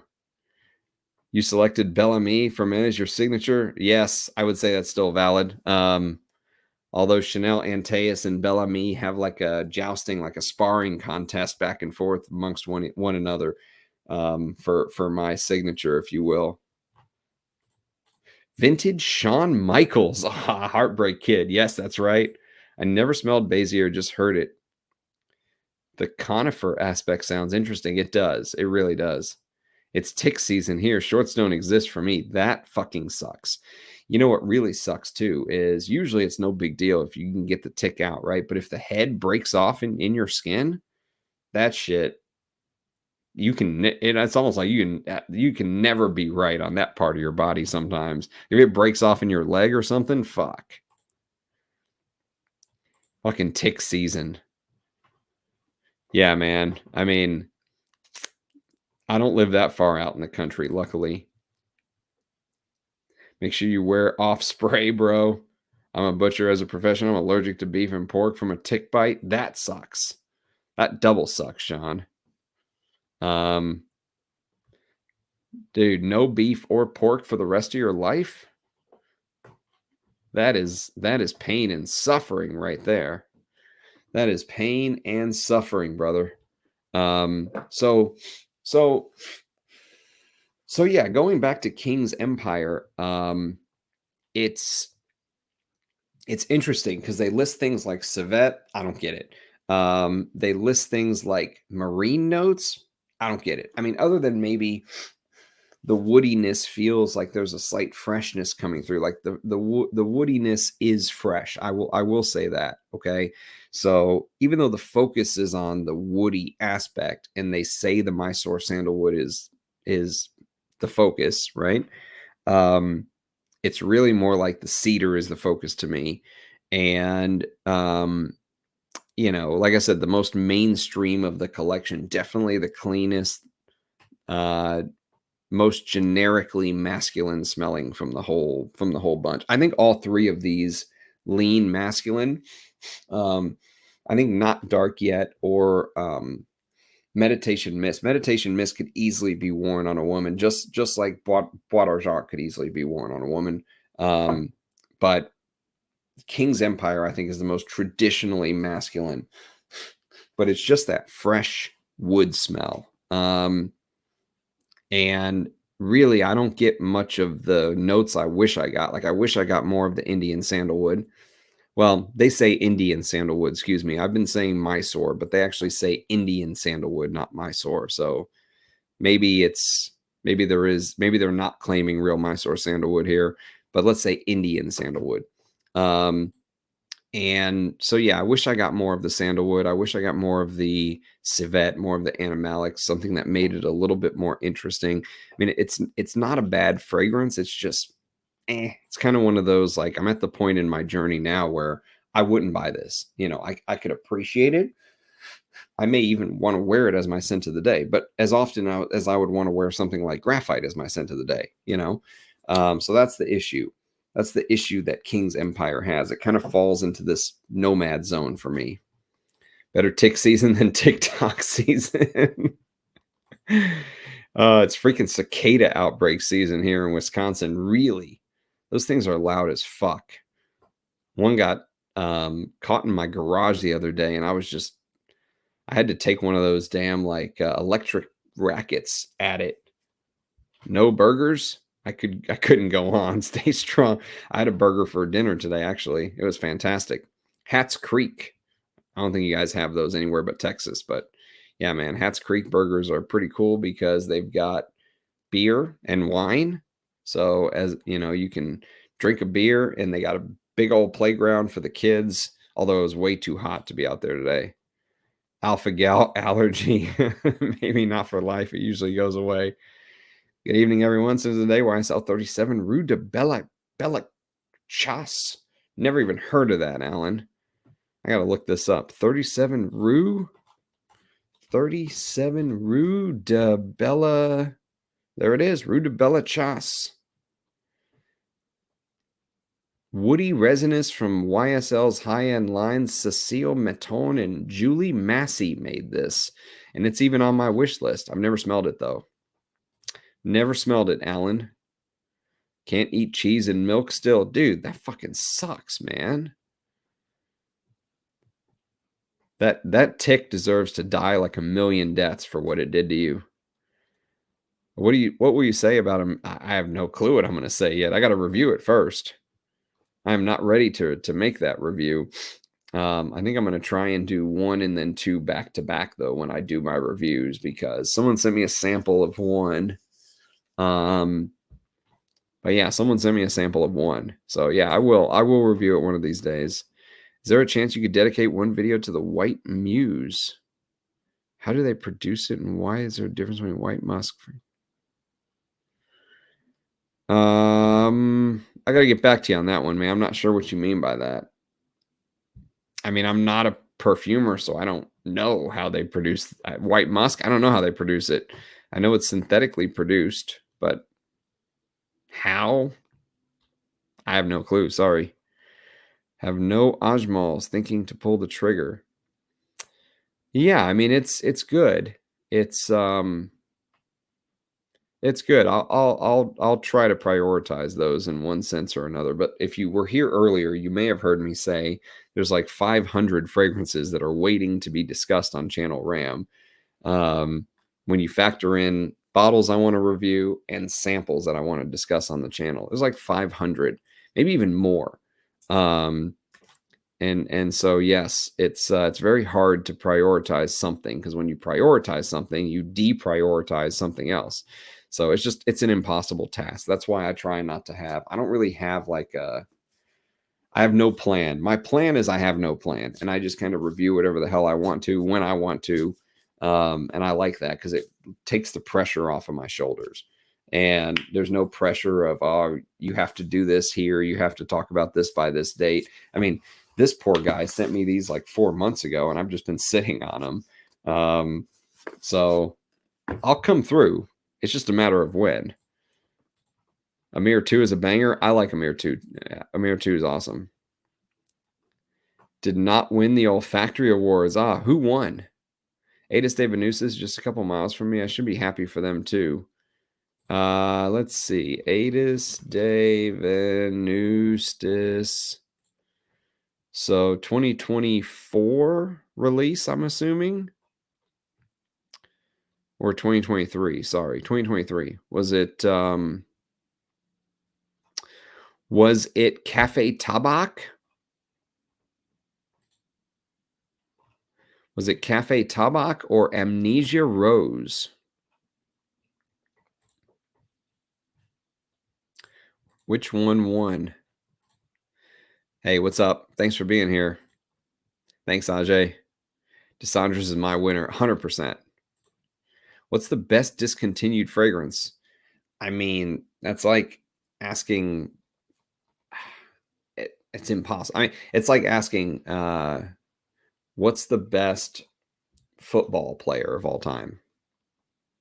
Everyone's going to have their own opinion. Need 500 Rams? Yes, exactly. I still need that hot assistant.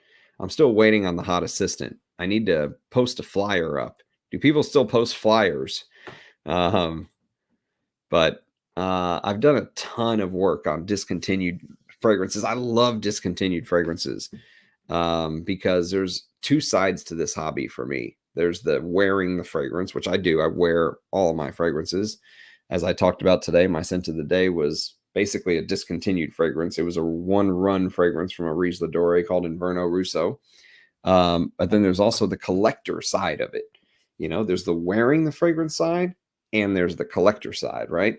So you take a discontinued fragrance like, I don't know, Paco Rabanne Tenere, right? Which will get a discontinued gem fragrance review from me one of these days. And obviously there is the wearing the scent, but there's also collecting a fragrance that probably you're not going to run into anybody else wearing Tenere in 2024. Probably not. Maybe you'll run into some hardcore vintage head that is, but most folks nowadays will not be wearing this, right? So there's also the side of collecting something that's rare and hard to find. And I kind of like both aspects of it. So I don't know if I I don't know if I can answer what is the best one. There's an entire playlist dedicated to discontinued gems and vintage Hall of Fame reviews, which not all the vintage Hall of Fame reviews are discontinued. Like I reviewed Chanel Antaeus on the vintage Hall of Fame reviews.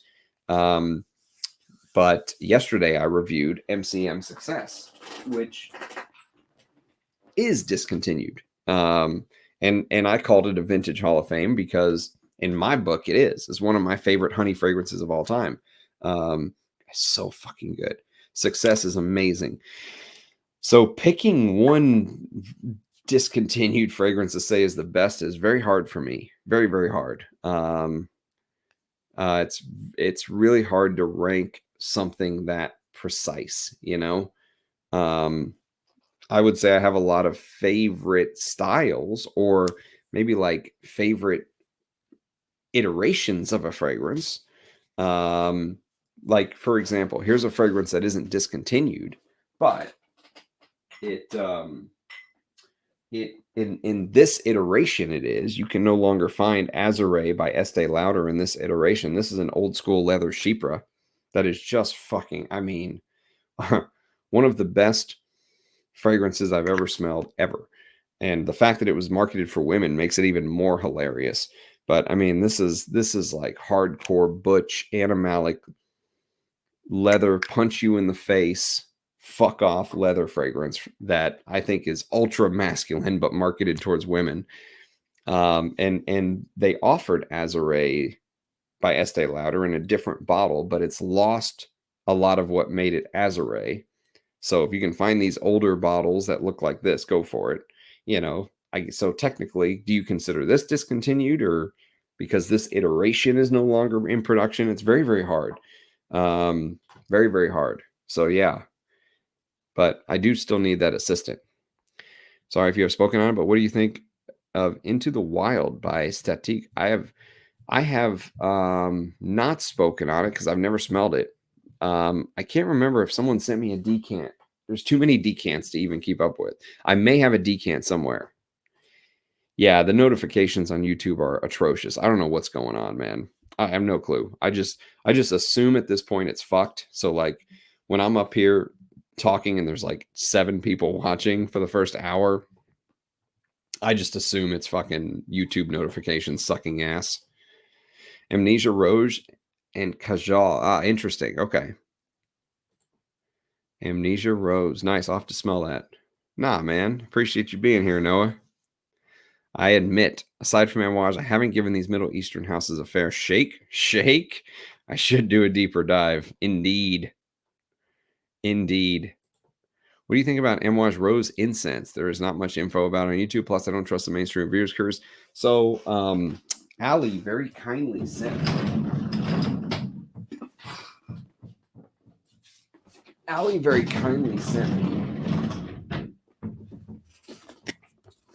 a bottle. She sent me this for free. This is a gift. And the reason she sent me this for free is because she got a vintage bottle. And she was like, hey, Ram, do you want my old one? And I was like, fuck yeah, I want it. So I am just kind of getting to know it now. I don't know it very well. I only had a chance to wear it to bed a couple times. Okay. Never had a chance to even wear it as my scent of the day. But my initial impression on it is a very well done lemony rose. The rose feels extremely lemony and fresh. Okay.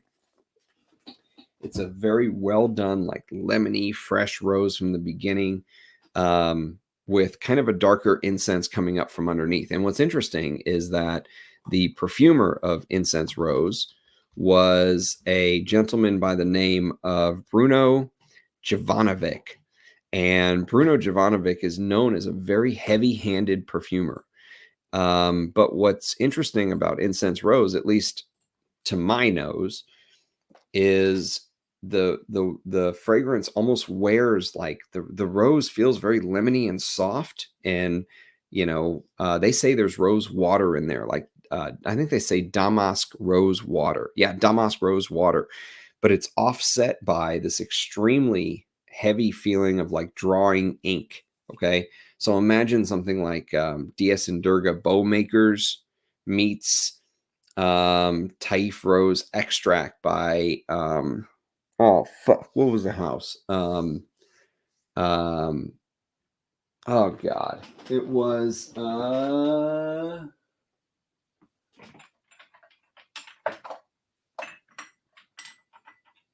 aha, it was Paris Monte Carlo. So imagine you took something like Rose de Taif by Paris Monte Carlo, the extract. The eau de parfum is nothing compared to the extract. And you mixed it with something like Bowmakers meets something like this. Moschino's Toy Boy. So imagine like Rose de Taif, Moschino's Toy Boy meets Bowmakers because of this weird, strange, like tar like accord, which will remind you of the resinoid from the violin and Bowmakers like feel. Which I've got a couple samples now of Bowmakers, so I'll review it on the channel one of these days. But yeah, so incense rose, I'm a fan. I am definitely a fan. See that black tar like thing in the middle of the rose? It's literally like a rose with that the rose is extremely lemony and fresh. Don't think about the red deep jammy rose. Think of a fresh lemony rose with the contrasted or counterpointed, which is my new word, by this weird tarry sort of resin. Drawing ink is what they say. It's like an inky tar like smell. And then of course all of the frankincense and everything else that comes up behind it. So yes, I'm a fan. I am a fan. I'm absolutely a fan. And I like Bruno Jovanovic as a perfumer, but I like heavy-handed perfumery is the other thing. It's one of the reasons I like vintages. So yes, my vote would be Rive Gauche Pour Homme. That's my current Grail frag. I like Rive Gauche Pour Homme. It's a really good barbershop-y sort of, take on shaving foam. Mark called this the penultimate dad smell, and he's kind of right there. But yeah, it's a very, very, very wearable. The first one, a lot of the vintage EDT gray caps that come to mind, like Acier Aluminum, Royal English Leather. Those two would be great starting points to go with. And Venezia, those three. I would tell you, operator, if you think Rive Gauche is amazing, it's based on things from the past that you may find amazing. If you get the vintages, yes. Ram, I have 2 bottles of Trintignant arriving this week. Very good price from the owner of Nocturne Perfumery in Greece. Pascal is a great guy, and I recommend everyone check out his work. Excellent. Yeah, man, you're gonna dig Trintignant. Let me know what you think of it. It's this one right here. Speaking of celebrity fragrances no one talks about, Jean-Louis Trintignant, amazing stuff. The musk and spice combination, so old school. One of the best sort of celebrity fragrances, I would say. Jean-Louis Trintignant was a actor in France with a name like Jean-Louis. It would be weird if he was from anywhere else. Okay, yes, Into the Wild. I thought I saw it. I thought I spotted it somewhere. Why do companies decrease perfume's quality with reformulating? Greed. Voila, what's old is new again. Hi, all, said to the day, Moss Brex. There's a discontinued fragrance that I absolutely love. Someone was like, what are some of the best discontinued fragrances? There's one right there. Moss Brex is amazing. Noah, is it as good as they say? I have like 15 mils of Moss Brex, nothing like it I've smelled.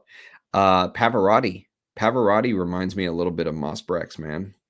If for regulations and cost-cutting measures, the Grim Reaper of classic frags. Yep. Of all your fragrances and your wealth of knowledge, if you were forced to get rid of your collection, what 1 or 2 would you keep? Probably Antaeus and Bellamy.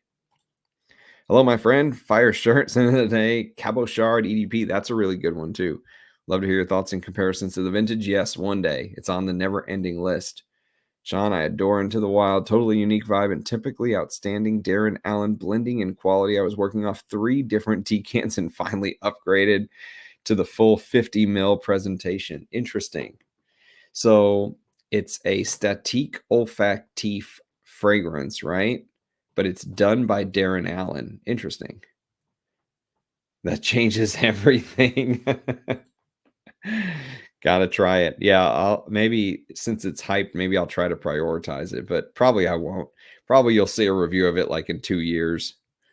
Beast Mode Ozonic Pine. It's very different. I'm all about pine. Grailfrag, Great Britain by Tom Ford. Great Britain by Tom Ford. Great Britain. Do you mean London? I don't think there is a Tom Ford Great Britain. I think there's a London, which I've never smelled. So I cannot speak to London, my friend. Can't get my head around Taif Rose. It smells too lemony. I prefer Bulgarian Rose. Perhaps it's because I'm a newbie. No, Bulgarian Rose. I mean, I could see Bulgarian Rose is a beautiful rose, but it's a very soft rose from my understanding. And I think I have some. I think that was one of the ones Russian Adam sent me. I think it's a very soft rose. Maybe slightly fruity, slightly kind of jammy. And I like the lemoniness of Taif Rose, to be honest with you. That's my favorite rose. I love the weird freshness, like that tea-like fresh contrast, lemon, tea, rose. Very strange. Try Luten's La Fila de Berlin. Fantastic metallic, juicy, dense rose. I've never smelled that, by the way. Ah, you're back? You came? You left, and you're back, Duncan.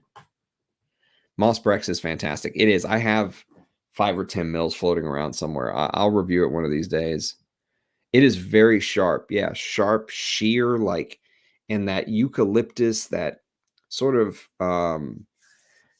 the way that the tuberose was done in there really got me for a little bit. I really did not like it, but it's grown on me. Jules is a sad discontinue. Yes, but you're talking about the vintage bottle that looks like this. It's still available. Most people don't know that, but it's still available in a newer sort of square bottle. I have never smelled the newer one.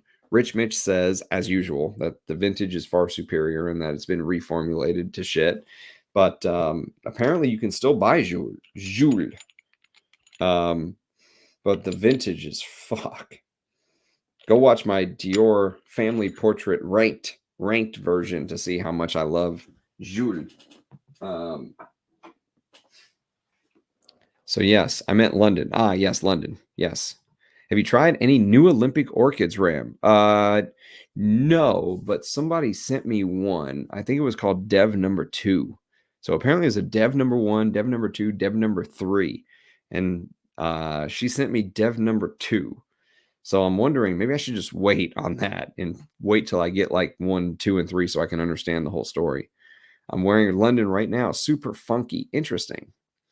What do you have to say about Christopher Chong joining Thameen? Are you looking forward to the new releases? I honestly don't know anything about Christopher Chong's work at Thameen. I spoke to him a couple times on Instagram. He actually reached out to me first and said, hey, man, Karine Vinchan-Spenner sent me a video you made, and you said a lot of really nice things about me, and I want to say thank you. And I said, oh, my pleasure. Thank you for all the work you did at Amouage, and keep doing what you did at Amouage at Thameen. Just keep doing your thing, basically, is what I said. And he said, thank you. And that was the end of it. And then I just thought one day I reached out and I was like, hey, man, I'm like a huge fan of your work, but I've never smelled anything from Thameen. Is there like a sample set or something you could send me? And he's like, oh, you got to reach out to marketing or something from Thameen. And I was like, I'm not going to do that. And he was like, no, it's no big deal. Just reach out to them. Here's their IG link or whatever. Just tell them you were chatting with me and I sent you their way, and they'll send you whatever sample set. And I was like, okay. So I reached out to them, never heard back. So I was like, fuck it, whatever. I'll smell the Thameens one day, but I know nothing about anything on that brand. Zero. Other than Christopher Chong is there. Zero. Yes, I know you sent me that in Disky, and I've smelled it. It's an amazing sandalwood, one of the best I've ever smelled. But yeah, I need to revisit it. It's been a while. I smelled it when you first sent it to me, which was like a year ago. Adam said his favorite Mysore. Yes, that's at Russian Adam's favorite. I have London like a midnight walk through a city center with wafts of Indian curry. Oh man. Brazil BR. Well, welcome, Valter. Thanks for the Rex. I've always wanted to try Serge Luton. Ombre Sultan. Didn't know he made a great rose. He's got a couple roses, actually. And none of them I've smelled. I've never smelled Un Rose, or what's it called? Fuck. Serge Luton's Rose. Rose de Nuit is the other one. So Sa Majeste La Rose is from 2000. Rose de Nuit is from 1993. So I've never smelled either of them. That Ukrainian lady is still selling it on eBay. Fuck, man. She's just She's probably got like 1,000 bottles. Not sure I have a Grail frag, but I'd love to own something issued in a Lalique or Baccarat bottle. I just pulled one out earlier. It was this one. This is actually Baccarat Crystal. This old Guerlain Bouquet de Founds. Not as cool as the bottle the guy showed on Eugene's live stream today. He was with a bottle collector, and he actually had the bottle with the 3 fawn heads around each side. That one was done by Lalique. This one is actually done by Baccarat. You won't be able to see, but I promise you it says Baccarat right there. That's the Baccarat. Very cool. And the juice is amazing. I mean, this is the suede fragrance for me. Like, I mean, these old Guerlains are like, you know how I said once you get to like the Russian Adams and you know the Ensars, like there's nowhere else for a frag head to go. Like you're at the top of a mountain. Once you've smelled these old Guerlains, as far as fine French perfumery goes, you're at the top of the mountain. Like that's it. There's nowhere else to go. Maybe old Chanel's, maybe, but I don't know. New is not as good, but it's not horrible. I have Dev 2. It's nice. Nice. I need to get the rest so I can do all 3. Rank your favorite flower scents. My favorite flowers out of the ones you listed, probably in the same order you put them. Taif Rose, Jasmine, Tuberose. Having a vintage that's also in an old Baccarat bottle is probably the literal definition of Grail. Yes. Norway put barcodes on all their battleships so they could scan the Navy. Forbidden. Here's another statique olfactive. Forbidden City. Interesting. As much as I love and enjoy Quirtus, I'd love to see the return of Cuir de Russie by a reskin version. Yes, I 1000% agree with you. Quirtus is the skin version right now, but we need a Riche Ladore Cuir de Russie skin-friendly version. Although the problem is, you know, that untreated birch tar may be why that Cuir de Russie is so amazing. And maybe once we get the skin version, it'll be like Quirtus. So who knows? Forbidden City is very solid, but not sure it's a bottle. Do you find it to have a slightly vintage feminine vibe? If I somehow managed to score a bottle like that, forget shipping. I'd fly to wherever and get that myself. Try it on skin, Mohammed. That Roja talk where he pulls the old flacons is insane. You realize even if he was not a perfumer, the information he has, the dude oh no, there's no doubt about it. Roja knows his shit. I've never ever claimed that the guy is an idiot because he's not. He's brilliant. He is a encyclopedia of old perfumery. You know, I mean, the guy worked in Harrods. There's a hilarious video of Roja from like 1992 or something where he was working in Harrods at the time. He's wearing this hilarious like green colored suit, and he's got his hair slicked back. This is when he had hair, more hair, and it's like Roja from decades ago, you know. And he's being interviewed by this random newscast lady, and she's like, they're going through all the fragrances, and he's like, oh, you picked a good one. You picked Mitsuko. You know, that's considered by many to be one of the greatest fragrances of all time. And you know, she's talking about his job and it was like some local news story or something from 1992. And the guy is, I mean, he's an encyclopedia of fragrance. He really is. He knows his stuff. I've never said that, and I'm sure his collection is sick. Like, I'm sure he's got some crazy stuff in his collection. But yeah, that doesn't change the fact about the whole perfumer debate. I cherish my bottle of Perito Moreno. I spray the back of my hand on special occasions. You know, for all the shit that I've done over the years, me worrying about a little untreated birch tar on my skin should probably be the least of my concerns. But yeah, there's something about it where when Russian Adam's like, no, don't put it on skin, it makes me go, maybe I should not put it on skin. But yes, it's on the list. Cuir de Russie is on. There's so I want all of the Aries Ladores. I know it's impossible, but at the tip top of my Aries Ladore wish list right now is Oud Zen, the original Oud Zen, the Zen, not Zhen, the Oud Zen, Zen, from 2018 or whatever it was, from the first edition. Or fuck, I want a bottle of Oud Zen so bad. How many sprays are Ramsey approved? How many sprays do I usually do when I wear fragrance? So I'll usually do like 1, 2 here, 1, 2 here, and then 1, 2 here. And if I really want people to smell me, I'll put 1 and 1 here on my shirt. And I do the back of my hand so I can smell it, easily. And then for the reapply, which is usually midday, I'll do like 1, 2, 3 here, some on the back of my neck, and then some on this hand now, so I can still get the dry down, right?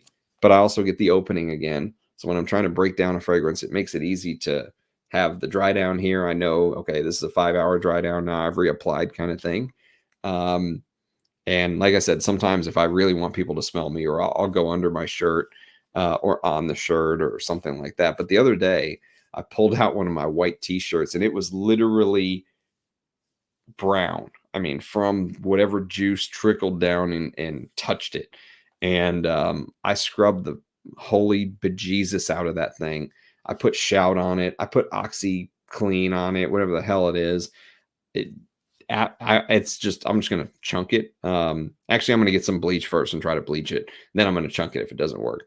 But yes, it is, you have to be careful with some stuff, because I mean, once it's on there and it's like soaked into there and in a certain spot like that, forget about it. Sprayer doesn't work, so I've been cherishing the perfume from Decanter. That sucks. I try to rope all my friends into watching that. That's funny.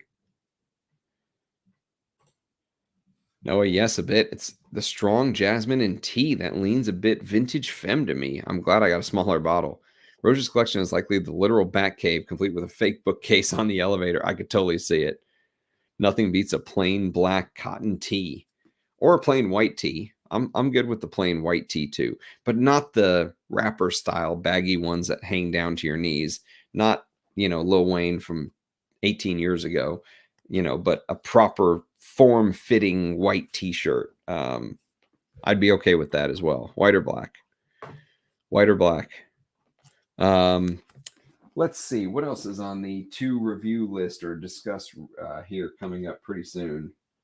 I'm going to be doing round 2 of the powerful fragrance videos.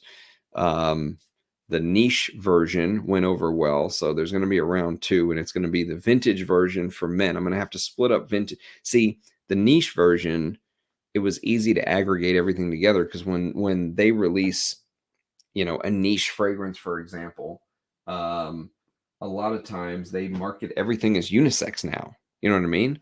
So everything is unisex. And so it was easy for me to just do the niche version. But when I do the vintage version, I'm probably going to have to split it up between masculine and feminine. So I'll do one video for masculine, one for feminine. And then I think I'm going to do kind of another version for a powerful video for designers. So we'll let the designers get in on the fun as well. So that'll probably be coming soon, maybe tomorrow. We'll see how I feel. I pretty much got most of the vintage masculine list compiled. So there'll be the usual suspects on there. I already gave away MCM Success would be on the list, which is fucking amazing. So yes, this hobby can get lonely. I tried to show that to some dope people I know and trust, and they just don't get it. They look at you like you are a Martian, dude. It's just a smell. Relax. I know what you mean. Yep, my experience as well. I bought Amouage Memoir. Not sure what I'm smelling, but it smells so creamy green. I watched a review. Do you know what is making the green opening creamy? I don't remember if I got very much creaminess in the opening of Memoir Man.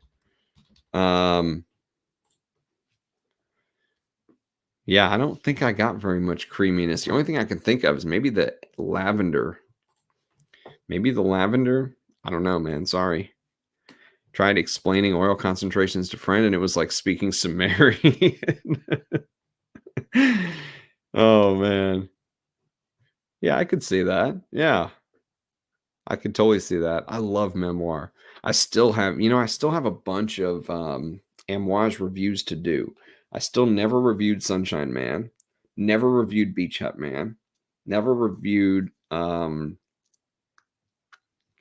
Man, never reviewed Figment Man, never reviewed Gold Man, never reviewed Lyric Man, and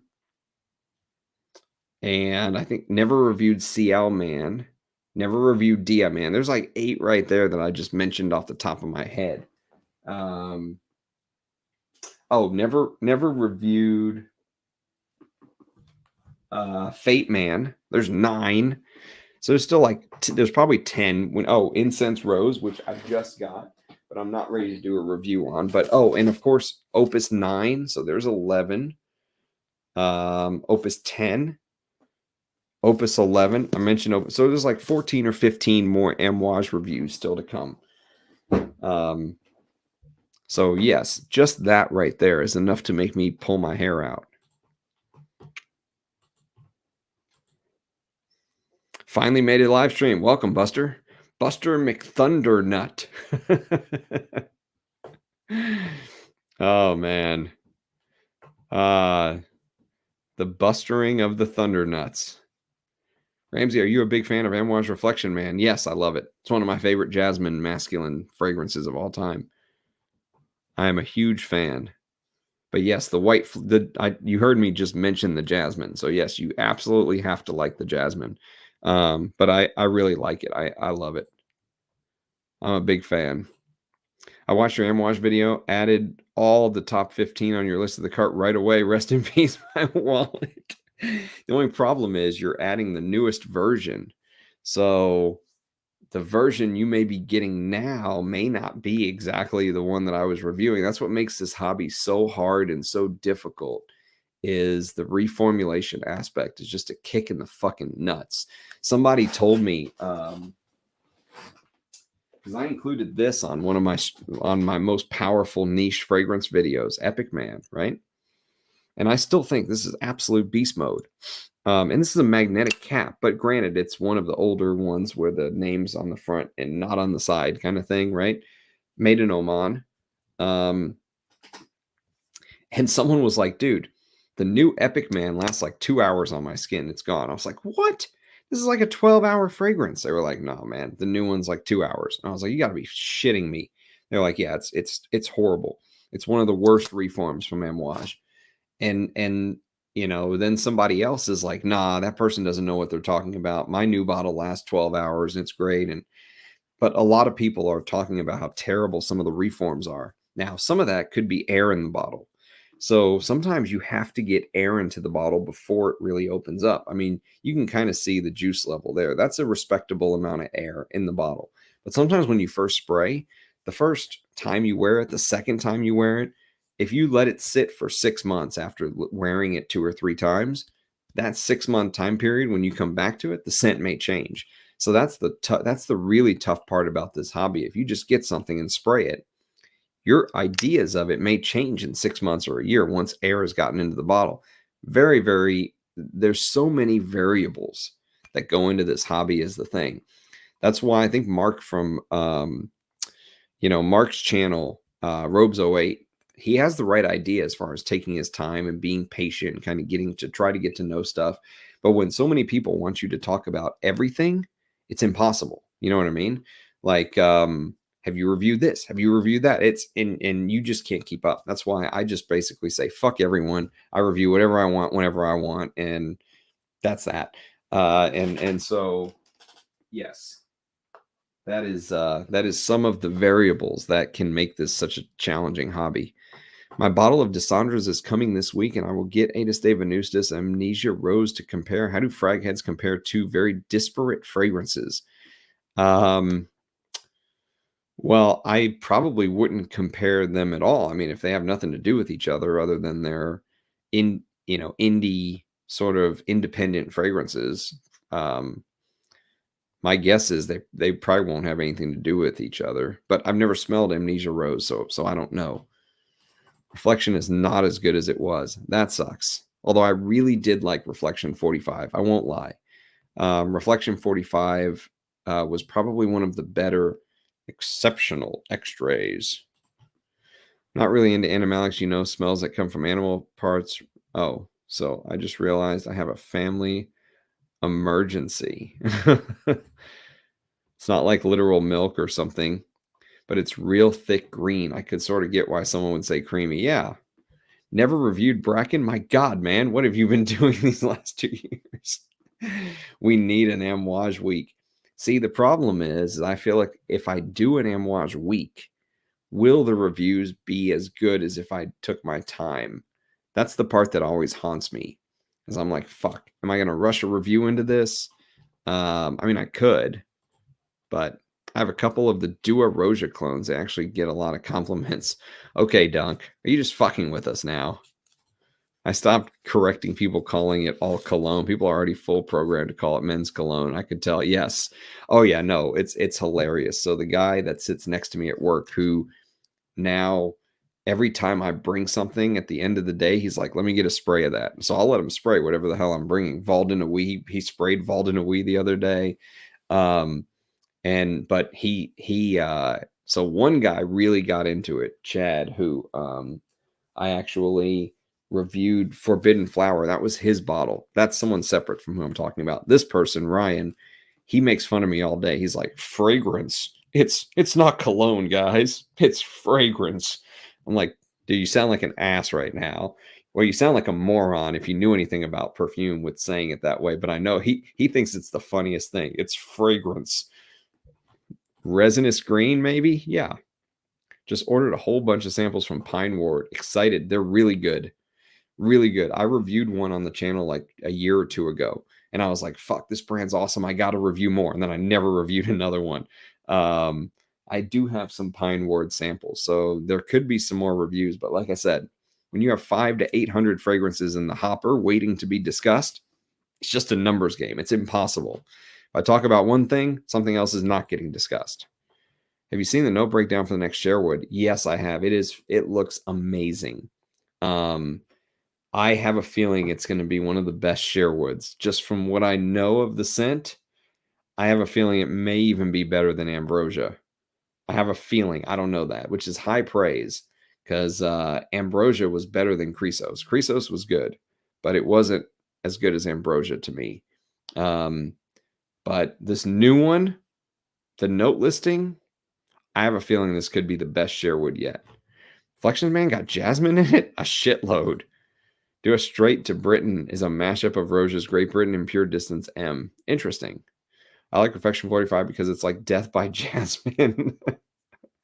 No, Reflection 45 is much more resinous than the original Reflection Man. Is super smoky and dank leathery. Really? Yep, new Epic Man gives me legit 45 minutes. That and Boundless are the only Amouages I've ever sold. That is insane, because my Epic Man is easily, I mean, okay, let's say it's not 12 hours. Let's say it's 10 or 11. But still, that is fucking insane. So yeah, crazy. Flexion Man gives me leather upholstery in a luxury vehicle vibes. Where could the leather be coming from? Leather.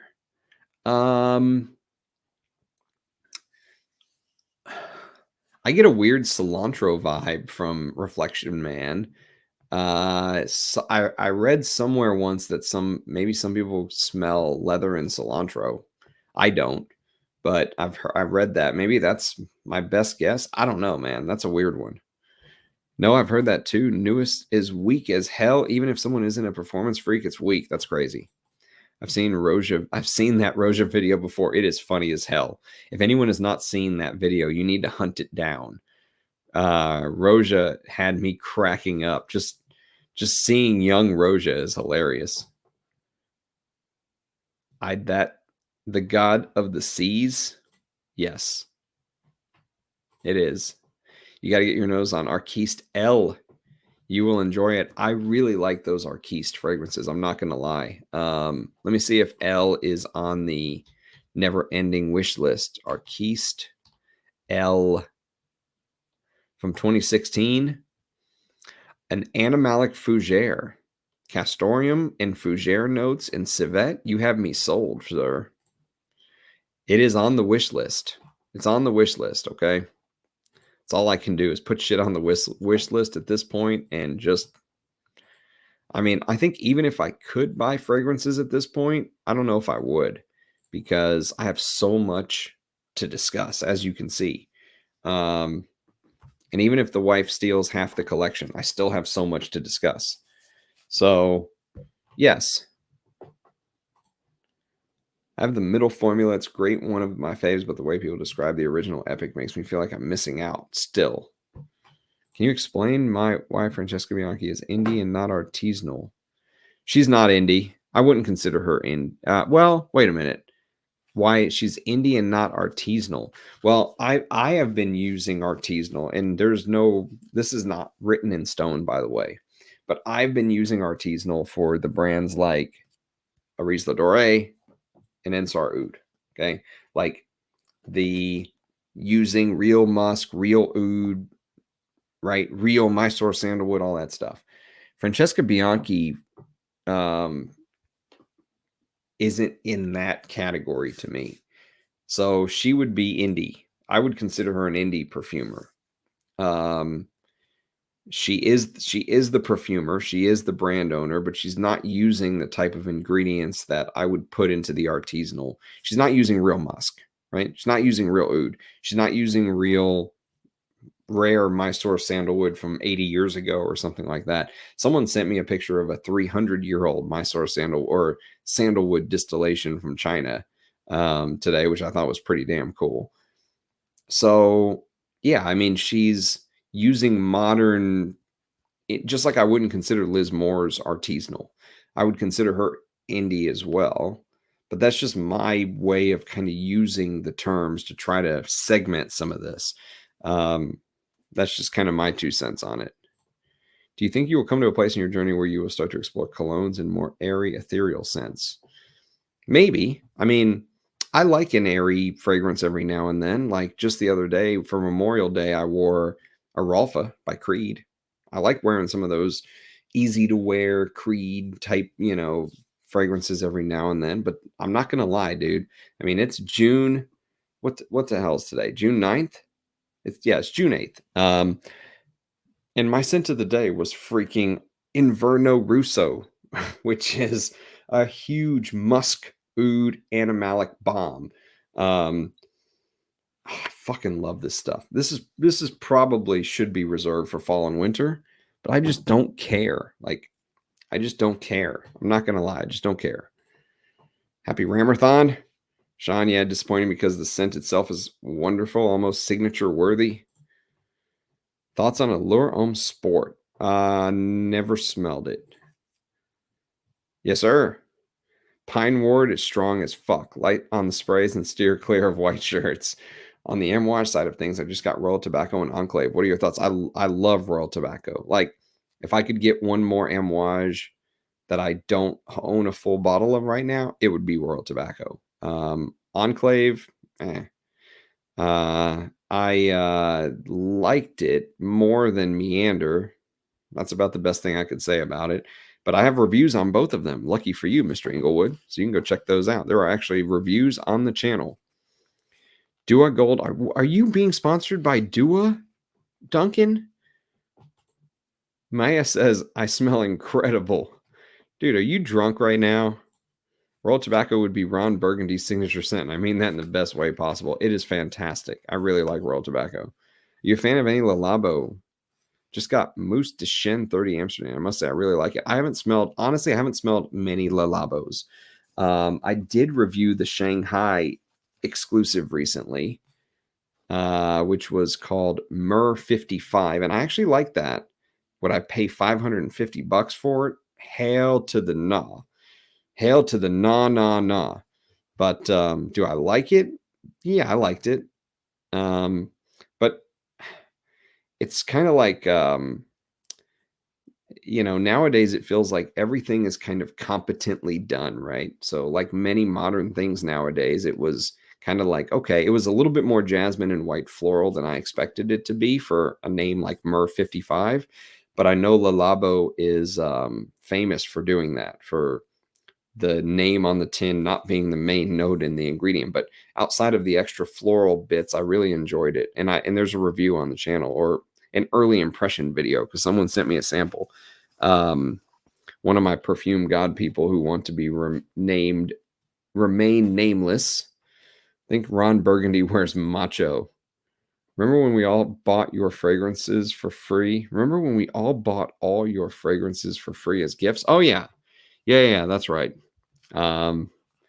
Exactly. That's exactly correct. Yes. Everything was a gift. It was actually it's all legal. It's all there. Sorry. I mean, it's just stamped and sealed. See? I bathe in Davidoff cool water on hot days. Someone was telling me how awesome the vintage Davidoff is, or Davidoff cool water is. I've never smelled the vintage, although I had a bottle when I was a kid. It was one of my fragrances that my dad bought me when I was very young, like 11 or 12. So this must have been like mid 90s, right? And so yeah, I had an older bottle, but of course as a kid, I didn't know anything back then. It would be interesting to smell a vintage versus a modern. Hate it. Fucking hate Naxos, man. That disgustingly sweet thing that Xerjoff does that just really puts me off. I mean, if you're gonna go in that style, I don't know, man. I just, there's probably so many better honey patchoulis that I would rather wear. Well, Naxos is tobacco honey, so there's probably so many better tobacco honeys that I would wear is the thing. So no, I'm not a fan. Doesn't make you a bad person, not at all. Thoughts on Ajmal incense? Never smelled it. Have you made any progress on acquiring a bottle of legendary Jedi? No, I was just talking about that earlier today, actually. Someone said, do you have unicorn lists? Or do you have like a list of unicorn fragrances you would like? And they're all Guerlains, like Jedi, Metallica, Guerlain's Cuir de Russie. So yeah, good luck with that. No, never smelled it. Sorry. Olympic Forest by Olympic Orchids. I don't think I've smelled that one either. Enclave is just minty amber. Gave away my bottle. Yeah, Enclave has a huge dose of amber woods in the base. I mean, the shit lasted forever on me. I could smell it the next morning easily. But for me, for my 2 cents, if I was going to get a minty amouage, it would be Beach Hut, man, hands down. I'm the kind of person that if I wore my heavy tobacco ambers in the summer, I'd melt like the toxic waste guy in RoboCop. You think you would until you wear it, and then you're like, no, I'm good. Really nice oud leather rose. Yes. Yes. I think I have a sample of Amir 1, so maybe we'll do like an Amir 1, Amir 2 back-to-back day one day. I mostly use cumin-centered scents in heat, like Declaration, and yeah, I like Declaration in the heat. You're right. Have you worn Fate Man by Amouage in the heat? Because this is the ultimate cumin scent. I mean, this is like The fact that I even have a dent that big in this bottle is a pure act of God, because this stuff is, I mean, Fate Man. Fate Man is just outrageous. It is the cumin fragrance for me. The sweaty cumin fragrance. Olympic Forest is a lot. I got a heavy dose of Cypriol, Nagarmatha from Amir too. I still like that though. But yeah, definitely there's structure around the oud used there. There's no doubt about it. But it does smell like there's real oud in there. A lot of things copied it for a time. Cartier were one of the masters of designer realm. Yes. Between Santos, Pasha, and then Declaration. Those three are awesome. But you can't talk about Declaration without talking about Eau de Hermes from 1951. So, yes, it is. Even though they deserve their flowers for Declaration, Eau de Hermes deserves kind of the credit for teaching. Because Edmund Runitska was the teacher of Jean-Claude Elena. And Edmund Runitska did Eau de Hermes, and so clearly Jean-Claude Elena did like a homage to his teacher with Declaration. It's an oud accord for sure, but it is pretty well done. Yeah. Yes, I am 100% in the same boat. That's the only Xerjoff I own. Their oud line for you, Muhammad, wouldn't be very good, but for the average person that's going to wear like Tom Ford oud wood, Xerjoff's oud line is better than some of that stuff. They've got some decent oud fragrances. I will say that about Xerjoff.